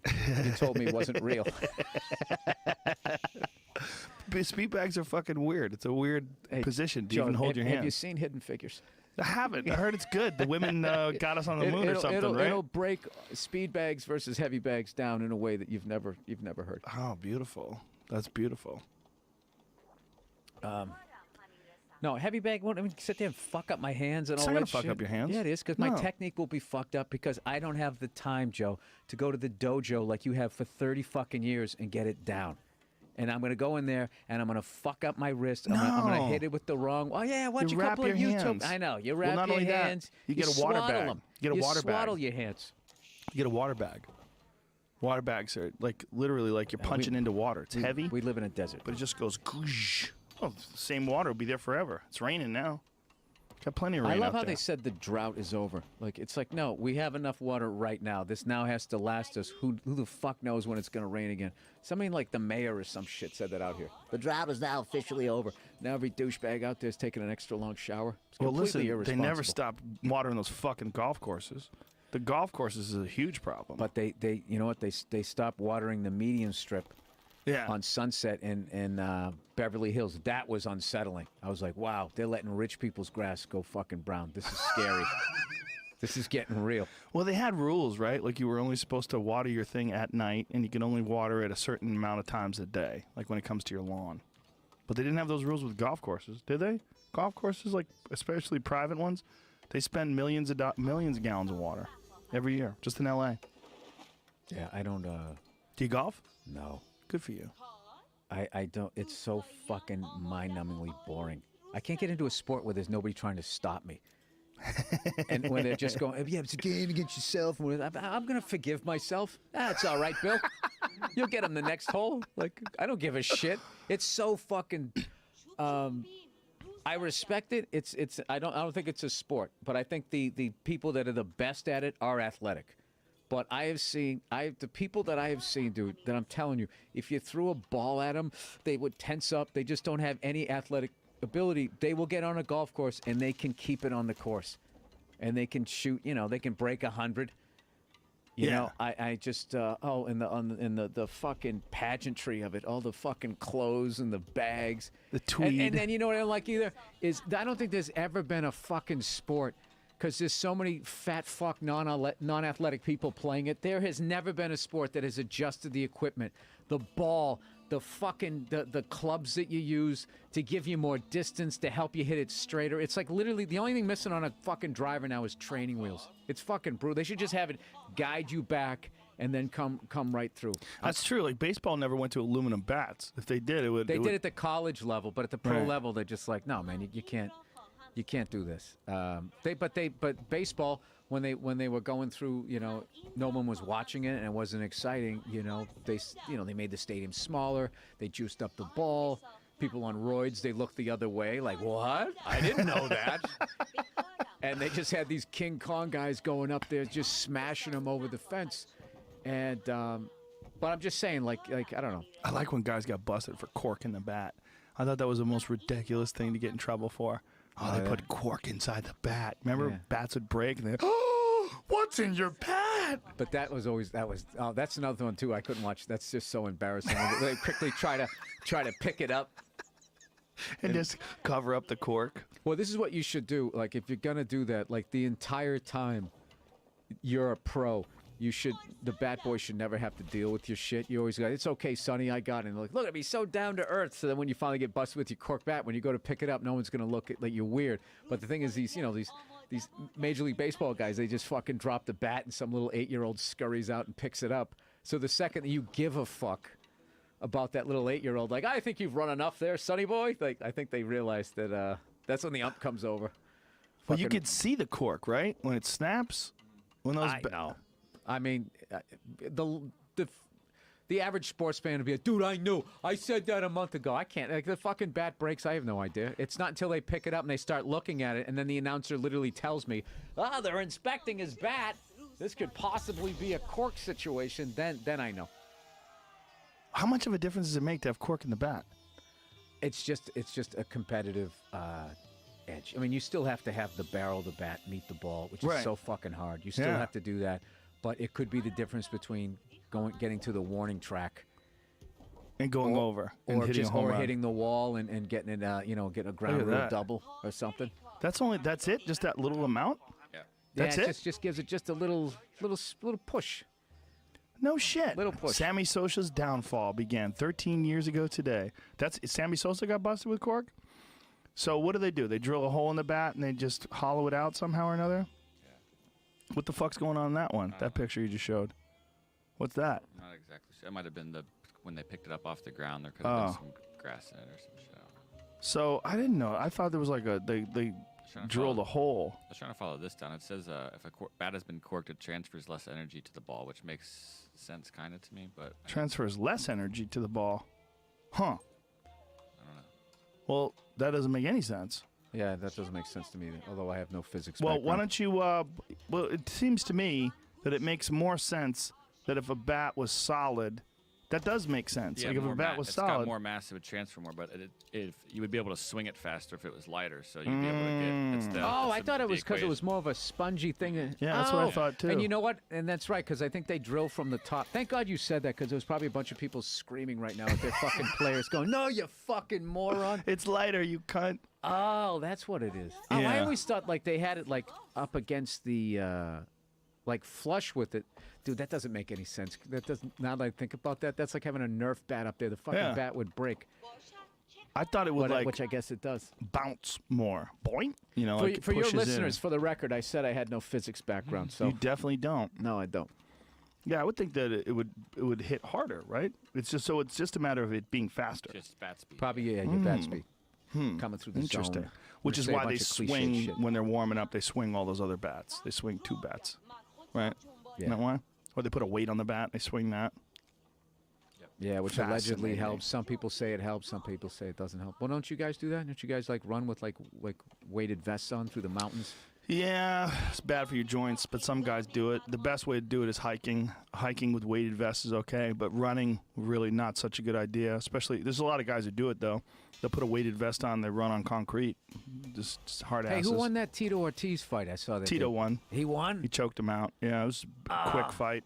He got caught in a guillotine early in the fight, but Chael lost the guillotine. Tito got on top. Tito took his back. And he got like, it was like sort of a rear naked choke, but more of like a face crush. Tito's just a gorilla. He just kind of, and a lot of people thought it was a work. They thought it was fake. They thought it was a fake fight. Oh, because he did it so easily? Well, it looked fake because the choke wasn't in right, but it wasn't fake. He just kind of, he did what we call gooned him. You goon somebody. Like, there's sometimes, like, you could just get someone's head and just crush it and you goon them. Whereas, like, the right technique...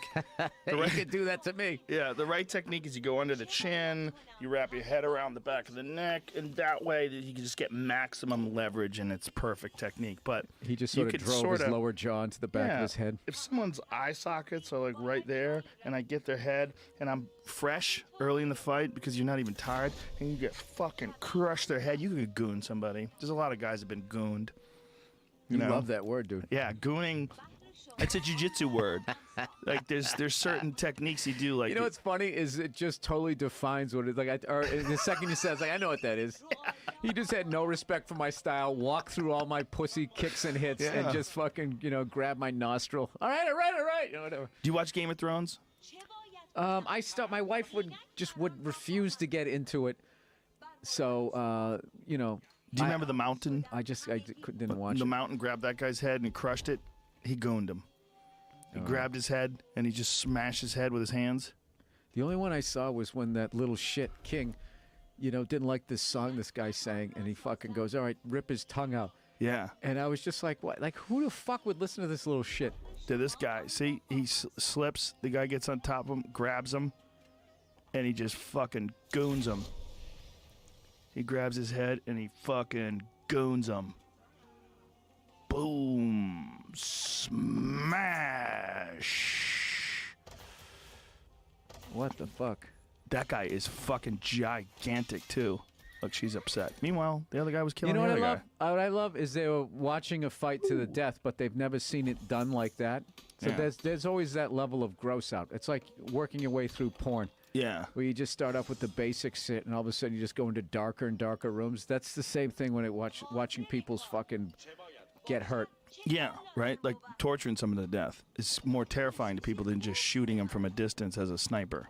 Yeah, you could like watch that. Like, yeah. People who fucking like the fact that human beings understand pain and then they inflict it like slowly on other people is the most fucking like animalistic part. Like every time I hear that shit, that people that will literally torture another human being. Like how you go home at the end of the day thinking you did something good is just fucking out of. I just got to get information out of people, Bill Burr. There's some people out there that know things. You got to find out what they know, and the best way to do it is to cut their fingers off. Well, haven't they proved that when you start to cut, just to tell someone to cut your finger off, they will tell you whatever the fuck you want? I would.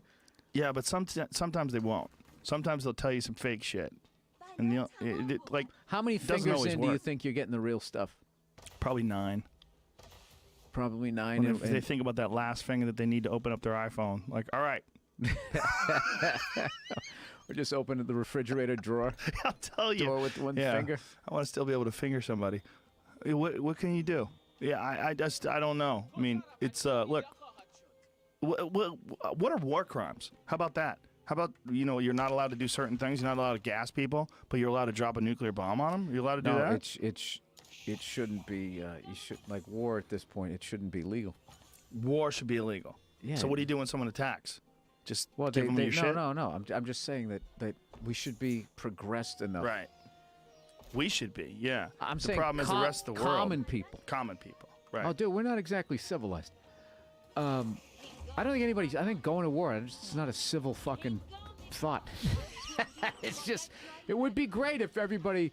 Because you need regular people to do it. So if everybody was just like, yeah, we're not doing it. Yeah. If you rich guys want to go to war, you guys go fight each other to death, but we'll fucking watch it on pay. That would be the ultimate. But there's a complete lack of trust with different countries, different cultures, different races, and all that. But if you could somehow get everybody on the same page to be just like, yeah, we're not doing that anymore.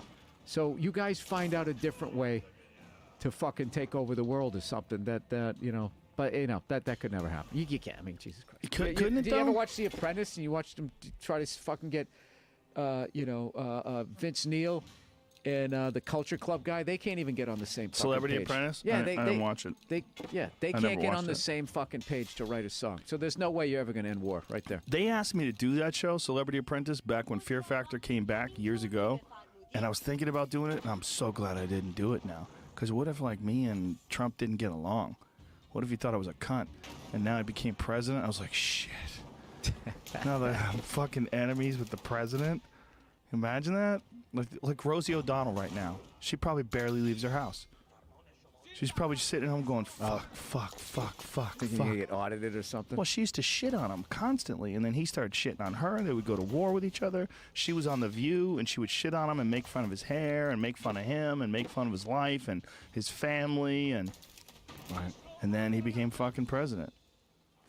And then in the debates, he was mocking her in the debates. Like, she was, because Clinton said something about the things that he says about women, which I always have a real fucking problem with, you know, because she was like, you know, you've called women this and you've called women that. Like, okay, he's called people that, and some of those people happen to be women. He's also called men that. And, you know, that's one of the things that he said. I didn't understand one of the things that he said when he said she's a nasty woman, why they latched on, like he was attacking all women. She is a woman, and he's saying that she's nasty. If you said he's a nasty man, or he's not a good man, or whatever. Like, exactly. It became this thing where women, like, you're not supposed to mock women, make fun of women. Like, are we equal or are we not? Because if we're equal, I should be able to shit on you the way I shit on everybody if I don't like your character. You know what was a bad move? Was that T-shirt that was, the future is feminine. What's that? There was just this thing that these women were wearing it when I went down to go vote. And it's just like, you are so fucking... You're making people not want to vote for Clinton. Yes. Yeah. Because it should be the future is like some sort of unity. Right. And what you're doing is like, oh, the future is we're going to fucking now do to you what we've been complaining about. We're just going to be... So then... Right. Then you lose any sort of feeling of like, oh, this person's a victim, or like, this person's a good person. So, oh, what you are is a complete fucking psycho who just hasn't got to sit at the controls yet. Exactly. And now you want to be that, and then now you're gonna ram it down everybody's throats, and it's just like there needs to be. It's why I can't watch CNN or Fox, because I can't just sit there and listen. I mean, as much as I rant and rave, which is fucking pretty ironic, I can't sit there and listen to people screaming and yelling at each other because they don't want to. They don't want to come together. They don't want to find what's right. They just want to win. They have a side. Yeah, and they have a side, and they don't look at the other side. Yeah, I wear a red tie, so I argue the red tie shit. You got a blue tie, so you argue that. It's fucking childish. Hashtag I'm with her.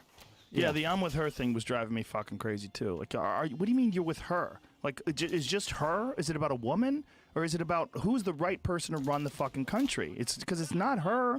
Are you voting Democratic? I thought those fucking, CNN, you see that they kind of fucking boxed out Bernie Sanders, and that they might. It was almost like a fight, and he might have been a better matchup. Who knows? He was a way better matchup. He wasn't compromised. Like, if you want to talk about someone who's financially compromised, he wasn't compromised. He was like maybe the only guy ever running for president that wasn't completely tied into the financial system. They can always find shit on you. Be like, well, he was absent this. He didn't vote for that. I love when they try to get him on, like, they didn't vote for this or they didn't vote for that. And it's just like, well, what was fucking attached to it? And I don't get why that's legal. Where it's like, hey, you want clean drinking water for children? And it's like, he voted no against that. And then you see, like, what is attached to it is like, oh, yeah, they're going to start fracking next to a fucking, Exactly. Yeah. hospital or whatever. I don't know. The CNN Fox divide, the left and the right divide has never been greater in this country than right now. There's no one objective news source. There's not one source that just tells you what's going on and doesn't do it from a biased perspective, whether it's left or right. But I think that divide only exists between the people that watch that shit. It's kind of like people like, do you watch the UFC? Do you not watch the UFC? If you watch the UFC, you're fucking into the shit. And I think there's just news junkies out there that just mainline that shit, and they're the ones where that divide is like that. But someone like myself, like I can listen to somebody. I try to anyways. Like, whatever your point of view is, I try to listen to it because I try to keep that shit out of my head, because it gives me anxiety. I can't fucking watch it. I can't watch it. My mother was watching, last time I went home, my mother was watching this kids things. We got like little nephews and nieces, and I literally couldn't even get through the fucking kids movie because towards the end they just kept putting these obstacles, and the fucking anxiety it just built in me. I'm not built like that. I can't handle it. Just literally watching a kids movie, watching this thing, going like, can you just get him to the end where he gets the fucking thing and you roll the credits and it's fine? Can you stop having like, oh, and then the little robot almost falls into the trash bin. I know he's not gonna, but I can't even handle that. So there's no fucking way I'm gonna sit there watching news. I hope that people like you are the future. I hope that we realize that this fucking left versus right thing is stupid. But people love to be on a team. They love it. They love to be on our side is winning, and your side can go fuck themselves, and they love to win. We won. How many people you just see on Twitter that's like, we won, get over it, we won? I saw a lot of that. A lot of we won. Yeah. The left can't handle it. We won. MAGA. What does MAGA mean? Make America Great Again. Oh. Hashtag MAGA. Hey, you know, people have a right to tweet. What are you going to do? Oh, yeah, they definitely do. It's interesting. We're working it out. I think we're working it out as a civilization. That's what I think. I had a little bit of faith till you came in with the cameras and the grains of sand. That's future. It's going to take some time. That's going to take about 50 years. I'm going to buy a fucking leaf blower and just walk around, just fucking walking down the street with the thing. But meanwhile, they'll have video footage of you because you won't be able to get all the grains. They'll be everywhere. They'll literally be covering the surface of this planet like dirt. Little tiny cameras. There's got to be a thing that I always thought, like, I don't know if I read about this, because I go always late night, I fucking go on the internet as I fall asleep, so I can't remember if this is my idea, somebody came up with it. It would be really cool for, like, say, if you're, like, at some level of celebrity, where everybody's always taking a picture of you. If you could wear a suit that anticipated the camera flash, and as their cameras flashed, you would flash back at them, and then they couldn't get anything. And then you could just sit there eating your soup as everybody's taking pictures of you, and they would all go back to the developing room or whatever the fuck they do, look into their cameras, and not understand what was going on. It'd just be like a UFO landing in front of them. Yeah, there has to be a way, like I feel like future money is encountering all that. There it is. Anti-paparazzi clothes. It's a blazer. Oh, so I did. I knew that. I knew I was too stupid to come up with that. Be seen, not captured. It's how does it? 3M reflection stuff. It's on like a lot of shoes and some other clothes. All they'd have to do runners. is turn their flash off, though. Well, yeah, but then it's in the dark and you can't see the people, which is the opposite reason of taking the photo. But does it work? Yeah, I'll show. I'll get a better photo. This was just an article. Some of the photos I knew I was too dumb to come up with that. So they're wearing hoods that stop. Like. You wouldn't be able to see their face or anything. You can just see the clothes. Which is not really the reason they want to take your photo. That. I mean, it probably. Yeah, but you can see who that works. guy is. Yeah. I mean, there might be a way to get That's around Screech. it, I'm sure, but for now. Screech. Oh, those new cameras that they have now are so good on camera phones. Are so good in low light. You don't even need that anymore. You just take a photo of it. I mean, they can capture incredible images in pretty low light with the iPhone 7. All those like TMZ guys aren't using iPhone photos, so for a reason. So, oh, okay, right. I don't know. Strange times. Comes to privacy. Slowly but surely, it's all going away. We're taking callers. Where are you gonna move, Bill? The mountains? No. I'm not fighting any of this shit. I'm just, just gonna hang out. I just look at it disappointed. Why do we have to do this? Come on, guys. Let's just go back to playing checkers and whittling wood. It's not gonna happen. We're gonna keep going forward. I'm a little nervous about it. Let's get out. Come on. I got the rest of the day ahead of me, man. I can't go down this rabbit hole. It's all good. It's all good. You gonna be fine? Well, tell especially jokes for now. a living. You have a little tiny baby that just happened. I tell jokes for a living. Oh yeah, she's the best. She's the best. So, what's her future gonna be like when it comes to this shit? That's what's bizarre. Like, what are our kids gonna have to deal with 50 years from now? Like, what kind of bizarre integration? They'll deal with it. They'll deal with it. They will, and they'll find their fun, and they'll be happy, and we'll be gone. So try not to be a cunt. I don't know what to tell you. All I know is I got a special coming out. That's Let's right. Spin it around. Bill Burr, it's out right now. It is Netflix out right special. now. It's out right now, and I'm very proud of it. And I like the look of it, the whole thing. I like the jokes that I did on it. I hope people feel the same way, because I'd like to continue my privileged life here. And this one's black and white. No, the last one's black and white. This one's color, rather. Right? Yeah, each one I do, I have a look that I'm going for. The same way I try to improve as a comedian. Each time there's a little bit of a different thing, and I've always felt that we went through this horrible period of stand-up specials where they didn't. It was just a complete lack of respect for the art form. It's just an amazing thing that one guy or woman can go out there and just talk into a microphone, and people will fucking listen to it for I don't know, an hour or so. And they just started shooting it. Everybody's looked the same. And what did you do for this look? Well, I'm not going to give you all my tricks, but what I was going for in this one, although that's a shitty image of it on this thing, but there was a few concert films that I like the look of. Like I always try to fuck with the HD a little bit because it's clearer than real life. So I try to like tone it down a little bit. So you gave yourself like a little Instagram filter. Like those Snapchat girls do. You could say that. Not like a Snapchat thing, just making it not look like I'm standing in a tropical fish tank and a clownfish is going to swim. But it's just like when you look at HD, it's just like fucking like, oh my God, look how fucking white that T-shirt is. Right. And you get like distracted. And I think it makes it not look real. Whereas if you look at like, I don't know, it's just something like I would look at old concert films, I'd look at old stand-up and be like, why does this look like this really happened? And why does all this shit now look so fake? And a lot of it was just too fucking clear, and it was also like edit as it was going through, and it makes your brain reset.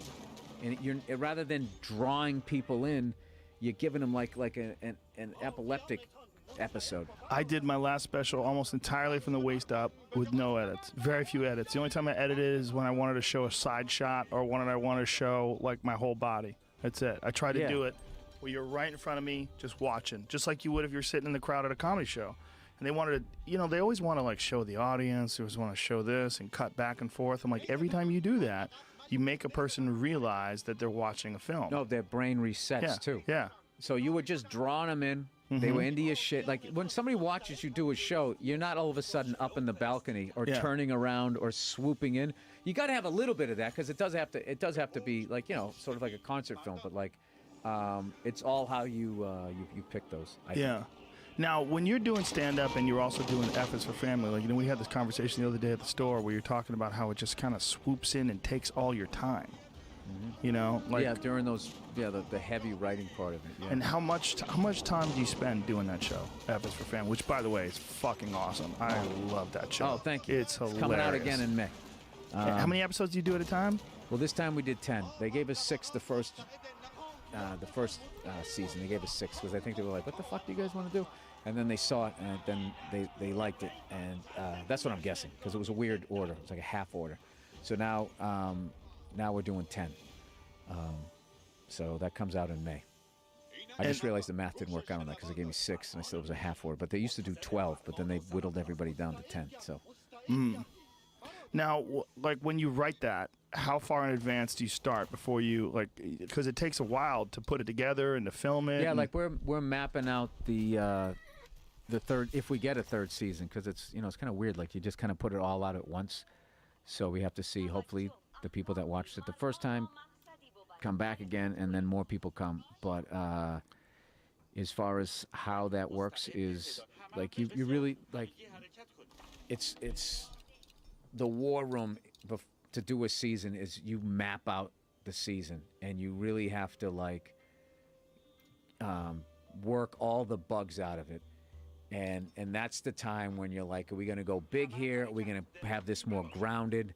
Is this going to happen? Is that going to happen? And you really work out the big emotional moments in the storylines before you get in there. So you can, because as you start to write, and there's 10 people in the room and the ideas are flowing, you can kind of veer off, which can be a good thing. It's not like it's set in stone, like this is what we're writing, but like you just sort of know, like, we're going from point A to point B, then B to C, and then how you get there is sort of the art of writing it. But like you just want to make sure that all of a sudden you don't go to A over to C and then blah blah blah. We forgot B, we got to go back to this. How do we correct all of this?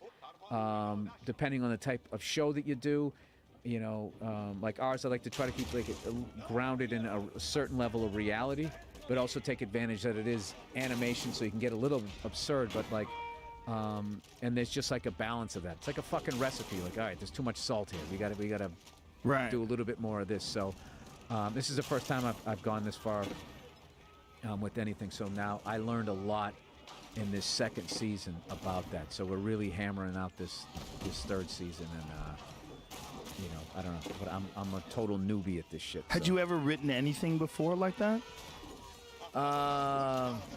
No, I think I actually could be a decent writer. I just don't want to do it because it's so much fucking work. I just don't want to just sit down, write this whole fucking thing, send it to a studio, and then be like, change this, change that, do this, blah blah, and go all the way back to the beginning. Like, you know, I think if I was more, if I didn't have like, then because I always have the thing in my head, I was like, or I could just go do a fucking stand-up gig and do it in real time, and it's done. And I have money for my fucking ham sandwiches for a month. Right. Why do I want to? Because how hard writers work, it's fucking unbelievable. Yeah. Like the level that how hard that those people work versus like the fucking credit that they get and shit. So I have such a level of respect that like you know, I've talked to some people and they're like, hey, you want to write like a movie script or something like that, which I guess I know I could do it, but it's just like I'm gonna write a movie script and do F is for Family and fucking do stand up and try to have my special be better than my last special. That alone is gonna take up so much time, and then now I'm gonna be, you know, married and be a dad. There's like only so many fucking hours in a day, and then when would I get to play drums? Right? Right. So do I want to fucking also add that? And if you don't play drums, then you start going a little wacky. Yeah, and then I'll be a dick around my wife and kid. Yeah, So I'm that way with martial arts. If I don't do something, some kind of workout, like like if someone says, "Well, just don't work out for a few weeks," that's not even on the menu. I can't do it. yeah, It's almost like I have to brush my teeth. I have to work out. I have to maintain a balance. If I don't have that balance, I don't like me. It's weird because it's just a hobby, but I'm literally obsessed with it. And I've watched all these drum videos, drum covers. I watch all. I know of you this talk about shit. it all the time. You're balls deep. Yeah.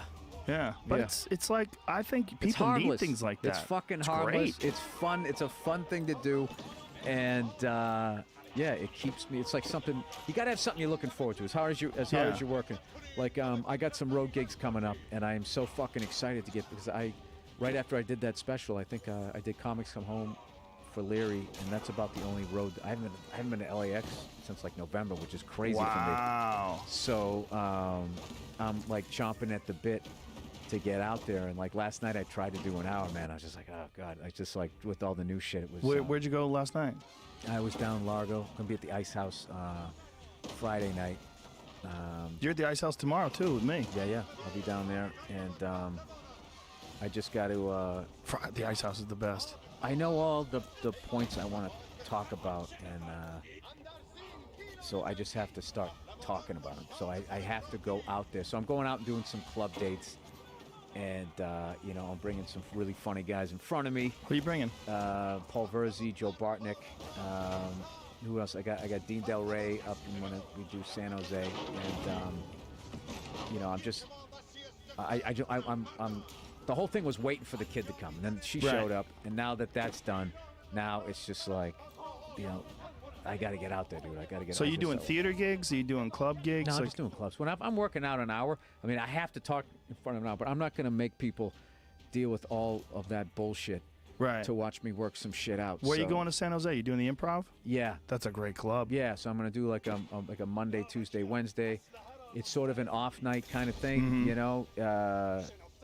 And, you know, I always feel like Monday, Tuesday, Wednesday, people are more forgiving.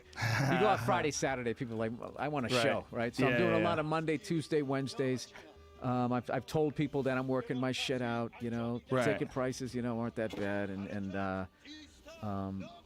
Yeah, and It's fun to see, too. I love watching people work shit out. Yeah, but I'm not one of those people that, like, is working to get off the road. I fucking love the road.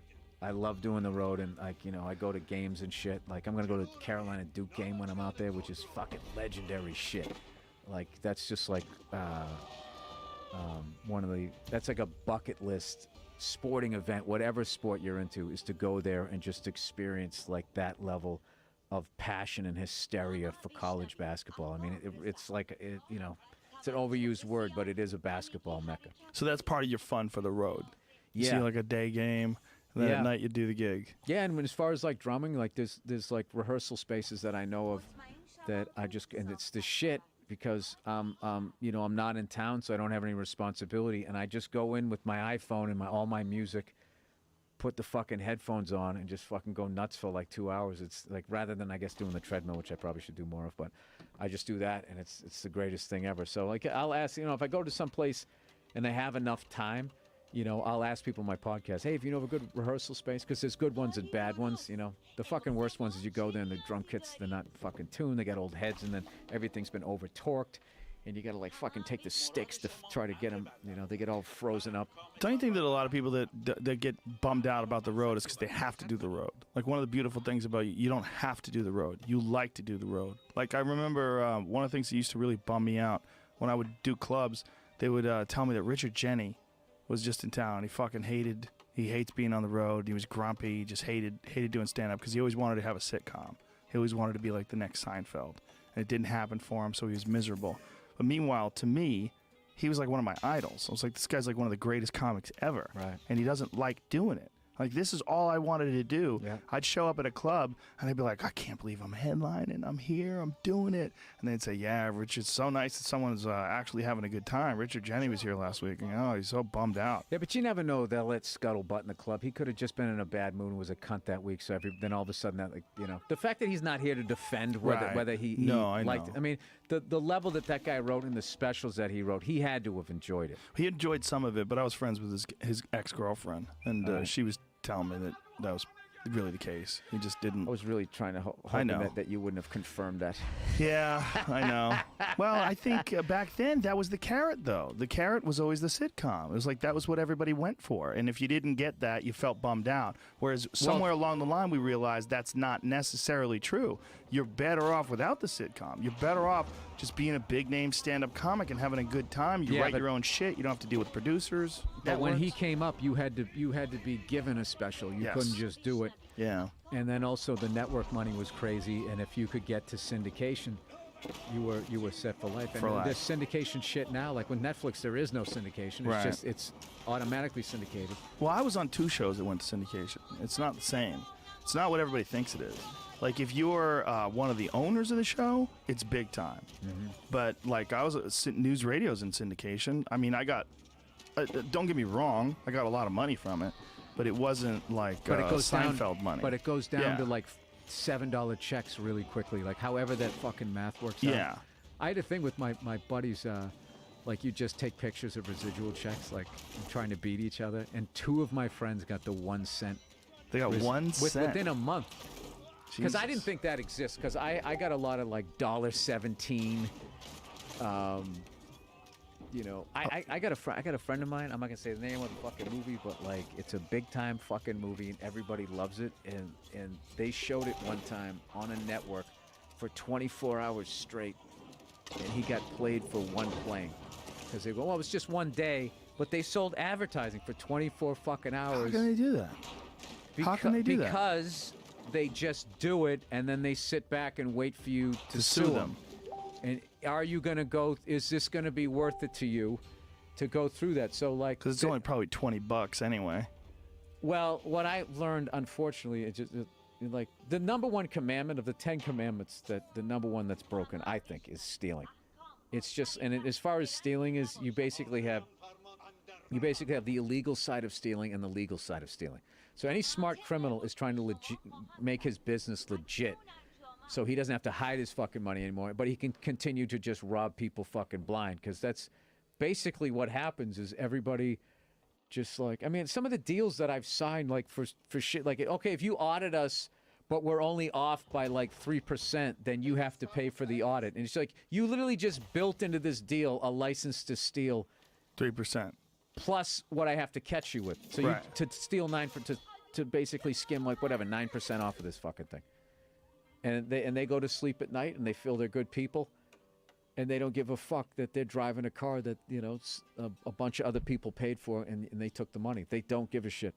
Yeah, legal loopholes and fine print. Yeah, it's a dirty world. It's a dirty world. That's why, as far as Trump like not reporting his taxes and all that type of shit, it's like you can only get so mad where it's like, all right, so because he figured out the game where he's kind of like, well, I'm just robbing from thieves. Right. Like that whole fucking like politicians are so underpaid. They need all these guys money to get in there, and then when they get in there, they got to hook them up, and they give them these governmental contracts, and the fact that they're allowed to just fucking overcharge like the level they do is just this stealing. So you're giving you like Like, I have no problem paying taxes. What fucking drives me up the wall is knowing that, like, the amount of money, like, say you give them fucking 50 grand, like, the amount of that money that's actually going to go for the supplies to make a school better, to fill, like, a fucking pothole, and then the amount that's just going to go into this guy's, I want a shiny watch, my wife needs fake tits fund on the side. That's what eats me up at night, because I you know. Did you see what Trump did where he filed for re-election 5 hours after he took office? No one's ever done that before. Everybody files for re-election like a year out from the re-election. He filed for re-election 5 hours after office. That means when anybody addresses him in any sort of a campaign ad, they have to address him as if they're running against him. So anything, because he's already running for president again. He's running for president in 2008, so he's essentially changed the way they have to address him. You don't say Mr. President? No, I don't know how it works. But Mr. President? Pull it up, and we'll be able to figure out what it means. Figure out what the... Hey, the guy, he's organized. Say what you want about him. The man is organized. Oh, he's definitely organized. He's been just juking and fucking shucking and jiving in business for a long fucking time. You know, and he knows how to get his name on things. You know, I mean, everywhere you go, there's some giant building that's gold, and it says Trump on it. Yeah, I think we're going to be all right. We'll be all right, you know. You think so? Well, yeah, I mean, if he's going to... The amount of people he's already fucking annoyed, you figure the midterm elections come 2 years in. He's got his shit where he's going to sprint for fucking 2 years, and then I think everybody else is just going to vote for fucking blue ties and blue bras in the fucking next one, right? And... You think so? Yes. I mean, that's what always happens. After fucking 8 years of Clinton... Right. Then it went red. Yeah. And then 8 years of Bush. This'll make it better. Let's go over to Obama. Right. And after That's 8 what years we do. of Obama, let's go back over to fucking. Let's go back over to the red side. I think we would like to see someone who is more in the middle of things, though. We would really like to see someone who has more maybe libertarian values, or someone who's more just not clearly right or clearly left. Somebody a little more like secure. His insecurity is what scares me the most. Like tweeting? No, that shit he said about his daughter, and everybody, oh, that was some weird sexual thing. Like, he's so fucking insecure that people are going to think his daughter is not good looking, that he says what he wants people to say, and he wasn't thinking like context. Oh yeah, I date her. Oh, she's the greatest ever. Like, everything he says, it's like the same cadence. It's the same three things. Like, he gets like, he fucking has time to watch SNL. Right. Or see if somebody like an award show, like, why are you watching the Golden Globes? Right. What do you give a fuck what Meryl Streep says? Phoebe, who gives a fuck, says? Yeah. You're the leader of the free world, man. Fucking. Not good enough. Yeah, look out to the ocean and see what's coming at us, man. He wants to be loved across the board by everybody. Yeah, I don't know. I don't know what it is. It's we're here, and what's funny is, but I find him fascinated as far as like the way if you want to be loved, to behave the way he does. Yeah. And you know, really just have that you know, my way or the highway, just ram it down your throat, shut the fuck up. It's just this weird, you know, it's weird. It's weird that you could have that personality and still want to be liked. It's just like, it's like, dude, do you enjoy being treated like that? Then why would you treat other people this way? I don't know. I don't know. It's a ram it down their throat. His approach is a. You know, like those stupid Hollywood movies where somebody grabs a 2x4, we're going to clean this town up. Like, it's just like he's going to hurt a lot of people because a lot of innocent people are going to get caught up in the wash of a very simplistic solution to a huge problem. Well, let's get rid of all of them, you know? Like, I don't know, but I'm just a comedian. I don't have the fucking answers. I just wish, like, I don't know. What is this, Jamie? What are you pulling up here? This is about why the things that are brought up when filing early. So Okay, different things. A candidate for president is subject to different rules than a president and is afforded different protections. This has critics on edge, and already existing concerns about Trump's business entanglements are now heightened by fears that U.S. nationals could funnel cash to Trump through his campaign committee. Trump's status as a candidate could also make it difficult for nonprofit organizations to take actions for or against Trump and his administration's policies. Tax exemption organizations have leeway for political action, have more leeway for political action than other nonprofits, but are still prohibited from certain political actions, leading some to worry that Trump's filings could be a tactic to reduce opposition. Yeah, which because that's legal, that's a great Yeah. move. It doesn't, considering what he's done so far, it doesn't make you feel comfortable. I don't know, but we'll survive it. We'll survive it. Anyways, what are you gonna do? It's too fucking depressing. Can't you just have somebody fucking level-headed? Who did you want to win? Oh God, I liked Bernie Sanders, but I didn't like his entire demonization of anybody who had money was automatic. It just was just so simple, and that everybody who was broke was a fucking hero. I mean, it was just cartoon. Like, people are way more complex than that. Yeah. And I don't know, dude. To be honest with you, it's too fucking big. I just knew that I didn't like Hillary or I didn't like Trump, and I was praying to God that those weren't going to be my two. It was just like two trains fucking on the same track, just going, please, don't be those two. Don't leave me with these two. Could you just fucking not? What did you not like about Hillary?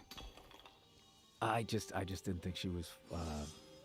I didn't trust her. I just thought she was a big time phony, and I just felt like she would just fucking do or say. I didn't like the fucking 2008 that she blew the bankers. Don't worry, I got you guys. Just completely doesn't give a fuck about all the people that are upside down in their houses, and then has the nerve to act like she's the people's candidate, which is really a sticking point with me with Democrats. Is they fucking sit there and they act like they're men and women of the people. It's like, you guys are all filthy fucking stinking rich too. And you guys all end up being multimillionaires. And the most highest paying fucking job you can get is the president, which pays $500,000 a fucking year. Okay? And so you're over $250,000 a year, which means you're going to get the shit taxed out of you. So how the fuck did you end up being worth $40, $50, $100 million? There's no way what you're doing is above board. Every politician crushes it in the private sector. It's insane. Everyone goes fucking yard. Nobody starts a business and it shits the bed. Like they said the percentage of senators, and they make like, I don't know, like $200,000 a year or something. I forget what it is. And the amount of them that are multimillionaires. Yeah, the most disturbing thing is public speaking. When you find out that she's speaking for the bankers and she's doing these $250,000 hour-long speeches. And they're washing their bribe money. It's the people that Exactly. paid you to get in there. You did what they wanted them to do. And then it's like a comedian. You get to do your college tour, and they grossly fucking over. I used to do a bit about it. And you're giving a speech. They're not even listening. They're sitting there eating like a fucking deep-fried eagle. Like, like not even giving a fuck. It's so overt. Like, it's almost like the serial killer that wants to get caught. So I just felt like she was just going to be more the same of that, preaching this fucking rhetoric as they just keep deregulating shit. And Trump, I feel like what he wants to do, aside from, I just think he's at the level rich that he finds the government a nuisance, and he wants to deregulate everything. So by the time he leaves, he can put a golf course on top of a pipeline on a fucking, sacred reservation. Indian reservation, like a Native American reservation. Like, I feel like that's what his goals are beyond the bullshit that he's saying. I think he's going in there and he finally gets to adjust the whole mixer. Yeah. So how the fuck he wants it. But here's the thing. He had to win the presidency to do it, and the fucking guy did it. Yeah. And I have to say, the storm watching that guy that he weathered was amazing. Yeah. Yeah, it That is. he got and that people were so clearly. I mean, all those fucking late night shows hated the guy. They were basically campaigning against him. I mean, you're old enough now that you saw, you've seen in our lifetime, people going from, who you voted for was really like, whoa, whoa, whoa, hey, you're getting too personal, to now just people, totally, overtly, I don't know. There's so much hypocritical shit, and I'm part of it, too. But, I love when people are like, like I was saying it, too. Like, the fucking Celebrity Apprentice, the host of that is now president. But then yet you're watching the Democrat and the Republican National Conventions, and there's comedians and actors speaking at them. Yeah. So it's like, well, what the fuck? Yeah. It's kind of all just... Yeah. Well, it's always been the a president does late-night talk shows, and the people running for it fucking do sketches now on SNL. Like, the whole thing has just become like this orgy clusterfuck. And it's a popularity contest, and now they got a person who's actually popular who won it. I mean, that's really what it is. All these people that before Obama ran for office, nobody knew who the fuck he was. He wasn't a popular person. What Donald Trump's managed to do is become a popular guy who won the popularity contest. He was already popular. He was already a huge figure in American culture for decades. Everybody knew who he was. So he's the first guy ever to do it like that. And that was the thing they were saying about Arnold, that if Arnold, if there wasn't those rules that were in place to keep Arnold from running for president because he was born in Austria, that he could have done it. Right. You know, I mean, and it's kind of the same thing. He might I thought have. that the changing in politics was when Clinton played the saxophone on Arsenio Hall.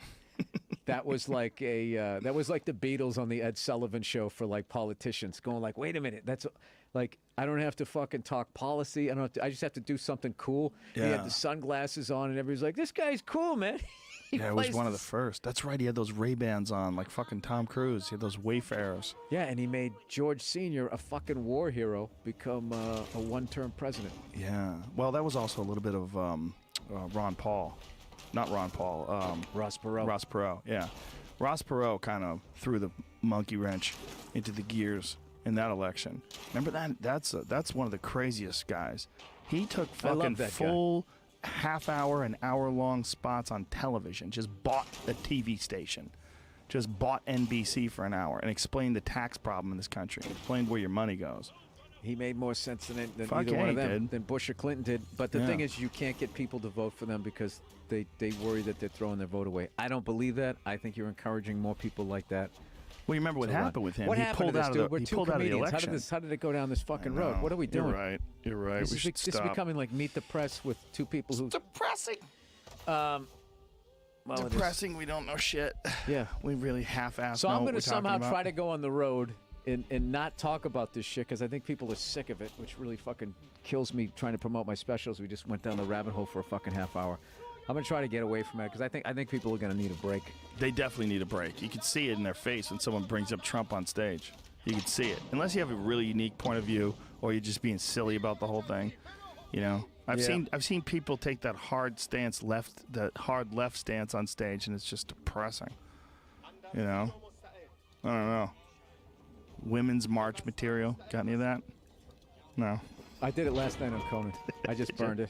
Did you? I was making fun of Madonna, saying how just saying how great she is at self-promotion, how she was working her back catalog.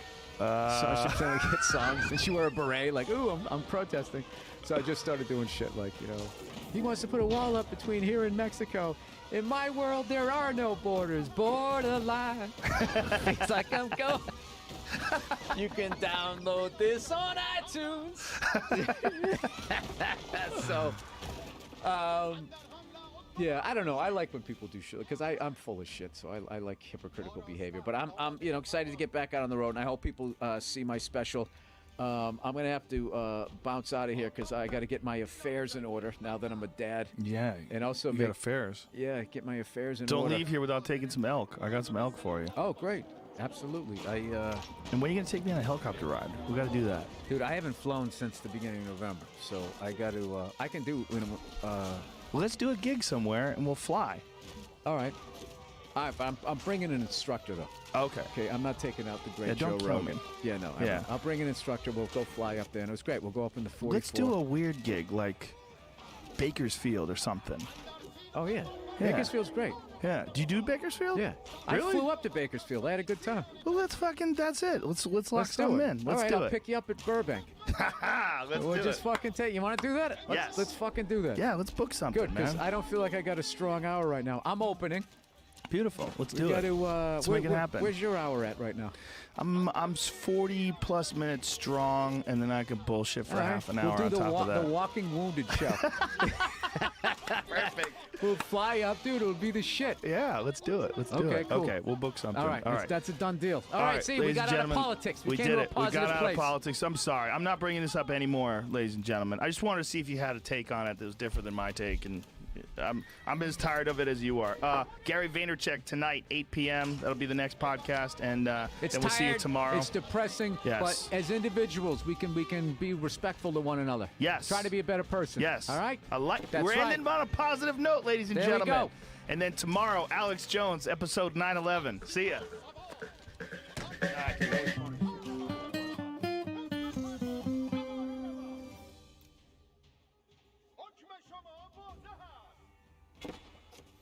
Yeehaw, Bob Saget.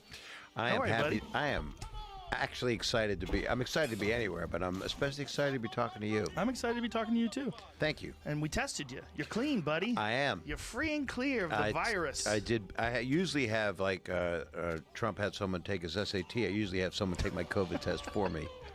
Did Trump have someone take his SAT? Yeah. Is that true? Yeah, it's true. How could you Apparently, do but I that? don't know what's true. Right. What the hell is true anymore? Well, anything before the internet is hard, and even during the internet, it's hard because they splice things up and edit stuff. oh, it's all sound bites. You could hate anybody or love anybody. I know. It's what's weird, man, is when the deep fake stuff. Like, how long do we have before you don't know what you're seeing? How Right. long before do we have before we see like a world leader declaring war on us and we don't know if it's real? Yeah, correct. How long? I say now. I mean, Probably somebody could do it right now. I mean, but I don't know, because North Korea could fire a missile and it wouldn't go anywhere. I don't think. I like how they introduce new players. Like now you have to be worried about the sister. Right. You notice that? Like the evil sister, and she's thin, so you probably think she's mean. She will be. Right? She's gonna be very mad. Oh, She'll be yeah. a Karen. A Karen. Imagine if your fucking kid's named Karen. What a bummer that must be if you're a nice person named Karen, and then Karen. Well, it's like Corona beer. I mean, I can't believe they had to stop that. That makes me sad. What do you mean? They stopped the name? That's what I'm told. They stopped making it. Now, Oh, I don't know if that's that's true. That's the source I heard. But I still enjoy a Corona. I'm not a fucking child. I like Corona Light. But what am I gonna do? And then AIDS candy. That was a smart move. You had to stop Yes. that diet candy. Yeah, it makes you lose weight. It's ironically sad. Most people don't even know what we're talking about. It's AYDS, right? Correct. That's what it's called. And Correct. It was a diet candy, like a chocolate Yeah. that you would eat. I never took it. I mean, it's like the X-Lax for dieting. Oh, is it like a? Well, X-Lax actually helps you diet also. But all it does is just get rid of the food that's in your body. It just It's makes not you healthy. shit. No. Now, I was somewhere once and I was on Imodium because I was having a rough day. I don't know what happened. That's another diuretic, right? Or No, it's constipator. Yeah. I mean, it appetite solidifies. suppressant candy. Oh, so it's an appetite suppressant. So it's not a. No. What is X-Lax? That's a X-Lax makes you. laxative. Yeah, it's a laxative. Yeah. It helps. It makes you shit diarrhea. Yeah. Explosive. Pah. Explosively. If you eat the This- whole box, you could shit yourself to death. You could OD on it. What is barf? What is barf? It was Barf is. detergent, it said. Oh, That's funny. Barf's a detergent. Is that real? They didn't discontinue it because Terrible people product. vomit. did they find out if they really did discontinue Corona beer? That sounds so ridiculous. That's what I heard from It's somebody. a classic.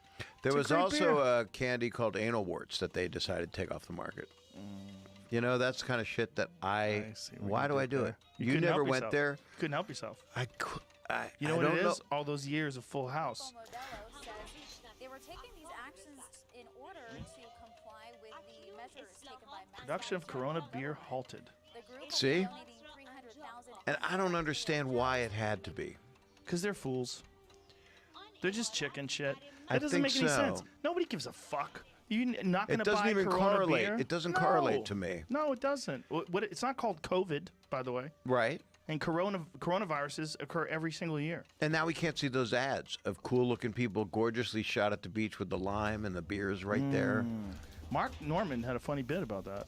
So he put it on Instagram about like it's almost like they already knew because like they're always someone alone. Yeah. always It's someone one social person in an distancing. ice bucket with 4 beers or 2 people. I don't think it was because of the name Corona. I think it was just because of the lockdown period when people couldn't be at work. Bro, somebody sent me something about Mexico. Holy shit! I had no idea there were that many deaths every day in Mexico. There are Oh, it's so terrible. many It's murders so- right now in Mexico. Yeah. Holy fuck! It's crazy. This is a bad week for murder. Yeah, This well, is it's this real is bad for Mexico. Mexico, but all over the states too. It's been Yeah. like crazy. Crazy in New York City. Well, they told cops that first of all, cops are trying to. They're retiring left and right in New York, and then they told them they can't restrain people by putting weight on them. They can't put a knee on their back or their neck or any other place, and they can't administer chokeholds.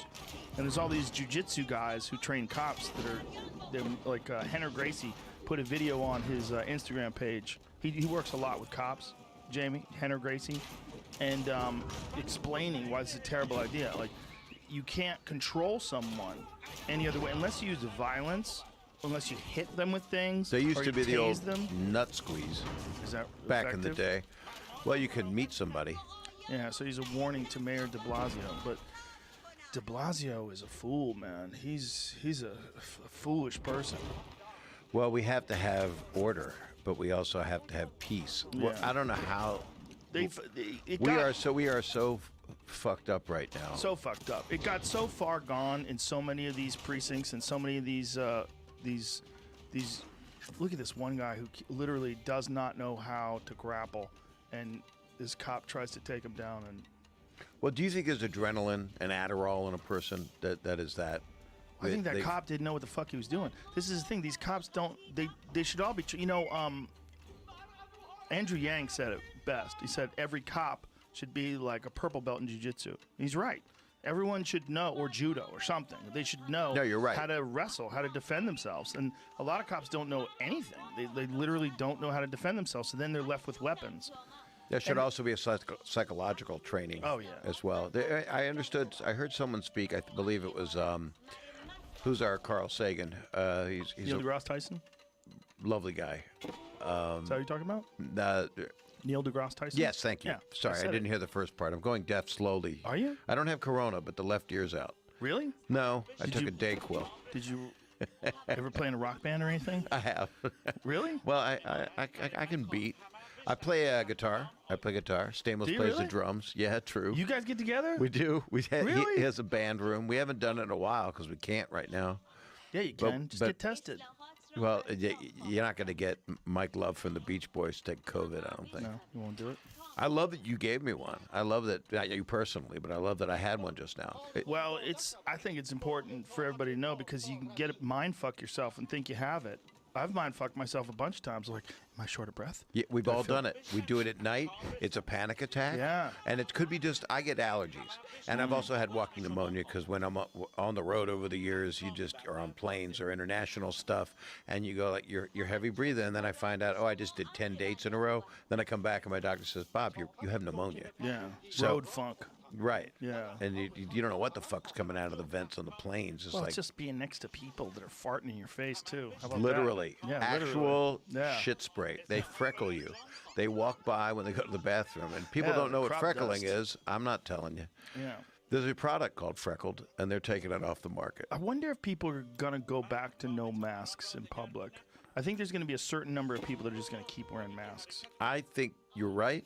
And when I was in Japan, I didn't understand the mask theory, which was but not about, I don't think it was about a contagion type thing. It was about cleanliness. It was about the air quality. I think it's also about being polite. The Japanese culture, if you have sniffles or something like that, you don't want to give it to someone else. They're more thoughtful and considerate. Now that is what we're lacking here. Yes. The people that are yelling, I'm not wearing a mask, you're taking away my rights. Did you see that lady in Florida? Yeah. A bar, she's giving away 100 free meals to the people that don't wear masks. Yeah. Florida has the 4th number of coronavirus cases on Earth. If Florida was a country, it would have the 4th on Earth. Yes. Well, they opened it up to prove their point that their petri dish was impenetrable. Well, they opened it up to Disney World. They did. They opened Disney World. And people love the idea of not waiting in line, so Oh, they're, yeah. it's they're probably willing to why- die. What is it? Get me video of Disney World opening I'll day. find it. There's a I saw this going around on Saturday that there were some influencers that went because there's a lot of people that on YouTube that just go to Disney parks all the time. Yeah, yeah. And they were saying they felt sick and they just went the next day, and they're like, "Oh, this is fun, but we all of our throats hurt real bad. Oh my God, I think they all have it." Unless they were faking. They're they could probably be Well, there's a trying to lot get of- views. Those And then there's fucks. Splash Mountain. I mean, there's things that there's no way yeah. droplets don't come out of you and go into the mouth of the person behind. Do you ever see the movie Outbreak years ago with Yes. Dustin Hoffman? Yes. So there's an amazing shot in the movie. It's a point of view of a phlegm ball. And it literally follows phlegm. A guy laughs. It's a comedy, of course. Laughs. A piece of phlegm comes out of his mouth. They follow point of view. They do CGI or beginnings of it. And it goes into another person's mouth. And that's how, in a contagion way, that they represented how this thing can travel. And I wear a mask. It was funny when you had Bill Burr on here, who's a mutual friend. People do not understand that I was goading Bill into going on a rant. I was fucking with No, him. they don't- People you- wrote it out like I really don't wear. I have a mask in my fucking pocket. I Me wear one too. every day. No, Here, it's funny because assholes. everything's out of context. Everything's serious. But when That's you're what talking to I'm comedians, trying so hard because I'm a newbie at this. I'm on my 33rd episode. You're on the Hebrew calendar. You're 5,748 episodes. You know, you're 10 years of doing something that revolutionized this. Okay, so I just started it because it was before COVID. I started it because I was doing shows, and I'd be in a theater, and people would be yelling at each other. And I would go, guys, what are you doing? Or I'd have a bit about prejudice when I was 6 years old, when there was profiling, when there was segregated bathrooms, and I started talking about it. People would get angry At you? At me at the world.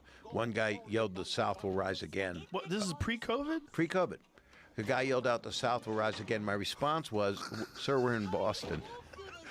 I was at the Wilbur. He was serious? He was 100% serious. And then they went to tag him, and I said, "No, leave him be. You know, unless someone continues, I deal with it. We the deal South with it." will rise again. In fucking Boston. Well, they've had a long downtime. You know, I mean, you lost in 1865. You're going to rise again? The other thing is, they're pulling down statues, right? So the statues are like, they're like chocolate Easter eggs, Easter bunnies, the ones that are hollow. Mm-hmm. So if a statue to me is less than an inch thick of the lining around it and it's hollow inside, right. I think an inch, it could maybe stay up if it's heavy enough. But if 10 guys could pull it down with a rope and it's made of aluminum, that's got to come down. That's like a Jiffy Pop. It really, see, here's the thing about these statues. This is one thing that people need to understand. I'm only laughing about it, by the way, because I'm trying to find humor in what's so chaos. It's chaos, Yeah, and the it upsets me. dismantling of history. Correct. Some of it should be dismantled. Some of those Right. statues should go. They really shouldn't be there, but they should Agreed. take them and bring them to some sort of a Civil War museum or something like that. But a lot of those statues, there's Genghis Khan museums, right? There's museum pieces on Genghis Khan. He killed 10% of the world's population while he was alive. There's something about those statues, though, that a lot of people don't realize. Like, they were really cheaply made and put up very quickly in response to the civil rights movement. That's what people don't understand. That those aren't like these long-standing homages to these great generals. No, they were in response to the civil rights movement. So they started putting up these Confederate statues. You know, that's why they're made like shit. They were made really shit. quickly. Tinfoil. Yeah, they're We garbage. could make them I bet we could. pie pans. Yeah, we could But then you go to melt some Grant. aluminum foil. You go to see Grant's tomb or Yeah. Grant's statue. I mean, it's made of molten lava. Well, you they know? probably want to take his thing down too. See, the thing They is, want to take everything down. Trump said something and everybody thought he was joking. They're like, what's next? They're going to take down Lincoln. They're going to take down George Washington. And everybody's like, get the fuck out of here. They're not going to do that. But they are doing that. They are trying to take down George Washington statues. And people are saying you should get rid of George Washington statues because George Washington owned slaves and George Washington was a white supremacist. And He didn't want to own slaves. He wanted to abolish it, from what I had read and from what I understand. it would be so hard to know. It would be so hard to know other than what he wrote. And you know, unless you have a fucking time machine. It would be so hard. You're right. We don't even know what history is right now. Yeah. We're- Right. We're right, being right. fed. I try to watch all news things or none. I try to watch every single channel because I want to see where the world's at. Well, I think that's the worst way to get news is off television. I think you get so much nonsense and so much posturing and virtue signaling and so much bias. Like when I watched CNN, I was watching CNN when they were correcting Trump on these things that he says, and it wasn't even news. It was like this weird know. opinion piece that was It's on, tabloid. Yeah, it's it all is. tabloid. Fox is tabloid. All MSNBC.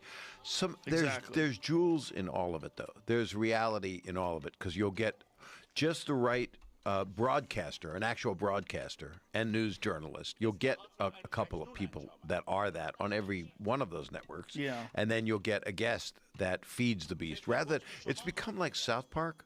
And it's going to be offensive to some people, what I'm going to say. It'll be like, we have here the President of the United States, and it's a split screen, and also a midget. You know, and then they'll have, because everyone has a voice. And that's an offensive word, by the way. midget. President of the United States. Ah, Hey, but he's then a comedian, no rim shot. folks. Please don't hit the button. But that's what they would do. Or a man in a hoop skirt. You know, they would do that on South Park constantly, and we've kind of become that. Here's a person that has, 10 million people looking at them on whatever site you look at, and then someone who has 5,000 people who has a YouTube page that people go to. But it's just to start. Everybody goes to the news source they want that validates what their opinion is. Or to get angry. You might tune into Fox News just to get angry. Or tune into CNN to get angry if you're on the other side. It's a weird time, man. But it's got to come together. I know that's what you try to do that. I know that's what, I mean, stand-up is the root of that in a way. Yeah, because you can make fun of ideas that maybe even someone agrees with the idea, but if you mock that idea and it's so funny it gets them to laugh, they have to think about it. You know, like if you, like, say if you're a How beautiful is that? So amazing. To be able to do that, and how bad do you want to do it right now?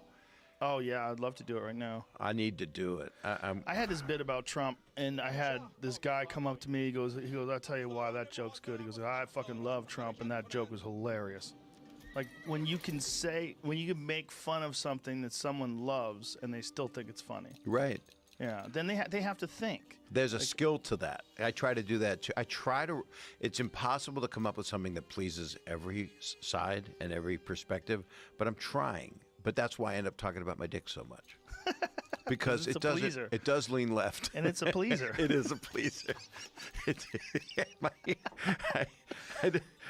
I might have to say that again sometime. It's a pleaser. It should have a is. T-shirt. You should sell T-shirts on your website. It's a pleaser. You just got me some merch ideas. That's a good merch idea right there. Yeah, it's impossible to make everybody happy. Because here's one thing. Everybody doesn't want to be happy. There's a lot of people that they love being miserable. They like being angry. It's easier to be angry Yeah. than it is to dig out and wake up positive and go, I'm going to try to right some things today. Yeah, that's Not right, I mean, R-I-G-H-T. Make things Right. better in Yeah. the world by putting out my energy, by trying to, if there could just be a fucking discourse Yeah. It's just, there's also a with problem. people that don't agree. But there's also a problem that we have timelines. Like, we have a deadline. Our deadline's November, or the world's going to fall apart. We got to get rid of this motherfucker by November, and everybody's clamoring and trying to figure out how to do it and pretending Joe Biden's brain isn't melting, and everyone's running around trying to put together some sort of a Well, actually, good they got a alternative. mic stand, duct tape, and a pipe cleaner. He's going to be fine. He's going to be there. They're going to weekend at Bernie's him all the way to the fucking cabinet. He's been doing some good, putting out some stuff that's pretty. Where? Online. He's been giving some Tweeting? No, just some videos, speeches, things that are a little bit more promising than some of the other. Deep fakes. That's not even him. That's the guy who does CGI. it. Is there a guy who does a good Biden impression? I have not heard a good Biden. If we were doing stand-up, there would be a guy who would have. There would be some comic out there. I would think that Dana Carvey would be able to yeah. do it.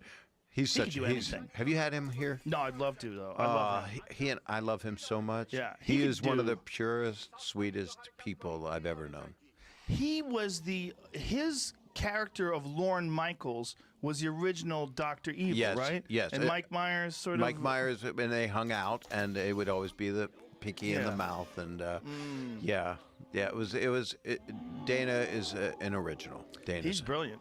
Yeah, he's brilliant. He's a. We would sit around back when you were, I think you were 6, but we would go to Fab's, this Italian restaurant on Van Nuys, and we would be with our wives. Fab's. He stayed with his wife. My wife and I got divorced, but I have a new wife.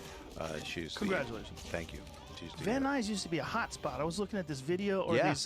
there's a, I think it was the LA Times had a photographic essay of Van Nuys Boulevard in the 70s, and it was amazing. It was all these people with bell bottoms and these cool cars, and they used to, on Saturday nights, drive their cars up and down the road. It was like, fun. Yeah, but it was like a place where people would go to cruise. Yeah. It was boogie nights without the Yes. heroin and people Big getting dicks. harmed. Giant prosthetic. Marky Mark prosthetic dicks. So So we would sit there, and it was right before he got Saturday Night Live. What year was this? 86. It was 1 year before he got that, and before I had been in a Richard Pryor movie that was the first thing of consequence, and then What movie was that? Critical Condition. You got to work with Pryor. I got to spend a month with him. And I got to hang out with him because I was one of the hosts at the store for 8 years. And you got to work with Pryor when Pryor was Pryor. Well, it was after the fire. But it's So, still, it like, was 100% Live on the Sunset Pryor. Strip was after the fire. It was after the fire. That was his He best. did JoJo Dancer. And Critical Condition was directed by Michael Apted, a great director who did Coal Miner's Daughter, made a lot of important movies. Did the 7 Up series. Do you ever see that? 7 Up, 14 Up, 21 Up. No. Took 7 people through their lives from London and followed them every 7 years, did a documentary about them. Oh, wow. It's just a real special, brilliant, lovely man. He was head of the Academy for a while. Anyway, so what happened was, but working with Pryor, we were, when you're doing a movie, we were in a shower stall in an old hospital, and it was supposed to be Rikers Island or whatever the hell that prison is up there. Is it Rikers? Which one? In New York. What's the? I think that's Rikers, right? Yeah. I think that's what it was. It was representing that. But we shot it in High Point, North Carolina, with really good actors, Joe Mantegna and Ruben Blades and all these Randall Tex Cobb, some really cool, Oh shit. cool, weird, eclectic group. And I just watched him the other day in Raising Arizona. he's a great actor. That's great, man. He's- That movie was. That's one of the that's that low point of view shot in the supermarket. Images in a lot of Coen Brothers movies. They're the best. Fucking shit. I love Big Brother Lebowski. Big Lebowski is my wife. It's every day. It's like, let's just watch the Big Lebowski. She's Classic. it's a dude floating in space, man. Sorry, I was interrupting you. So you're working Well, that's what I do. with Pryor. So we're in a shower stall, and we became friends. We would go to dinner. I was the guy. I'm always wanting to make things better somehow. I was raised that way by my dad and my mom to try to make peace for people. That's the thing. And he liked that I would invite him because people didn't invite him to shit because he was kind of unapproachable to some people. Oh, right. So we would go to dinner and we would laugh and I would make him laugh. We had to do one scene 40 takes because one shot, there was a long steady cam shot. We had a dead body in it that was covered in water, and I was supposed to say something like, "Oh, the guy was in the drink. We found it," but it was such a fake-looking body. And every time I said this serious line, I was this young doctor. Richard just cracked up, and so he's looking in my face, and there's no bigger honor. Look at you. Look at you, baby face motherfucker. Fuck. How old were you then? 26, 27. Wow.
تمام بشنوید.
This Mario.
Sound check, sound check. Right again. Sound check, sound check. Right again. Sound check, sound check. Right again. Sound check, sound check. Right again. Come on.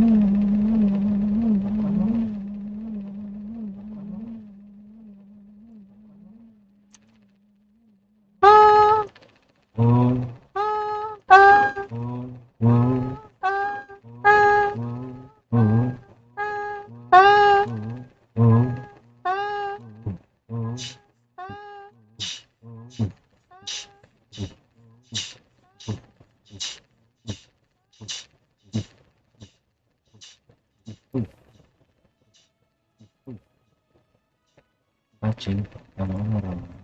Matching, come on. Matching, come on.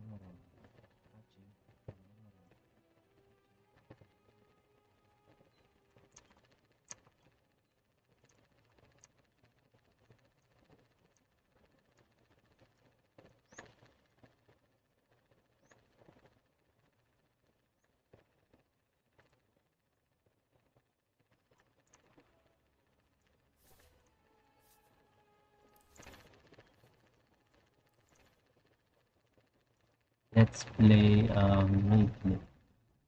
Para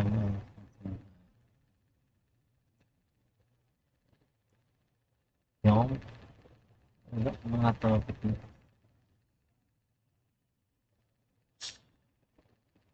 Lives na naman punta.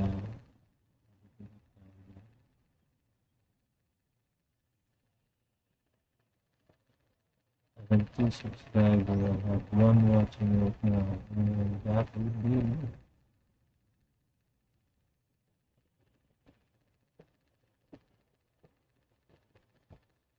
Ayun, nalipas.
Tingin ko,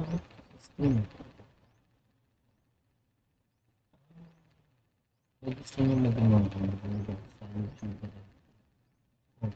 Is your mouth and person found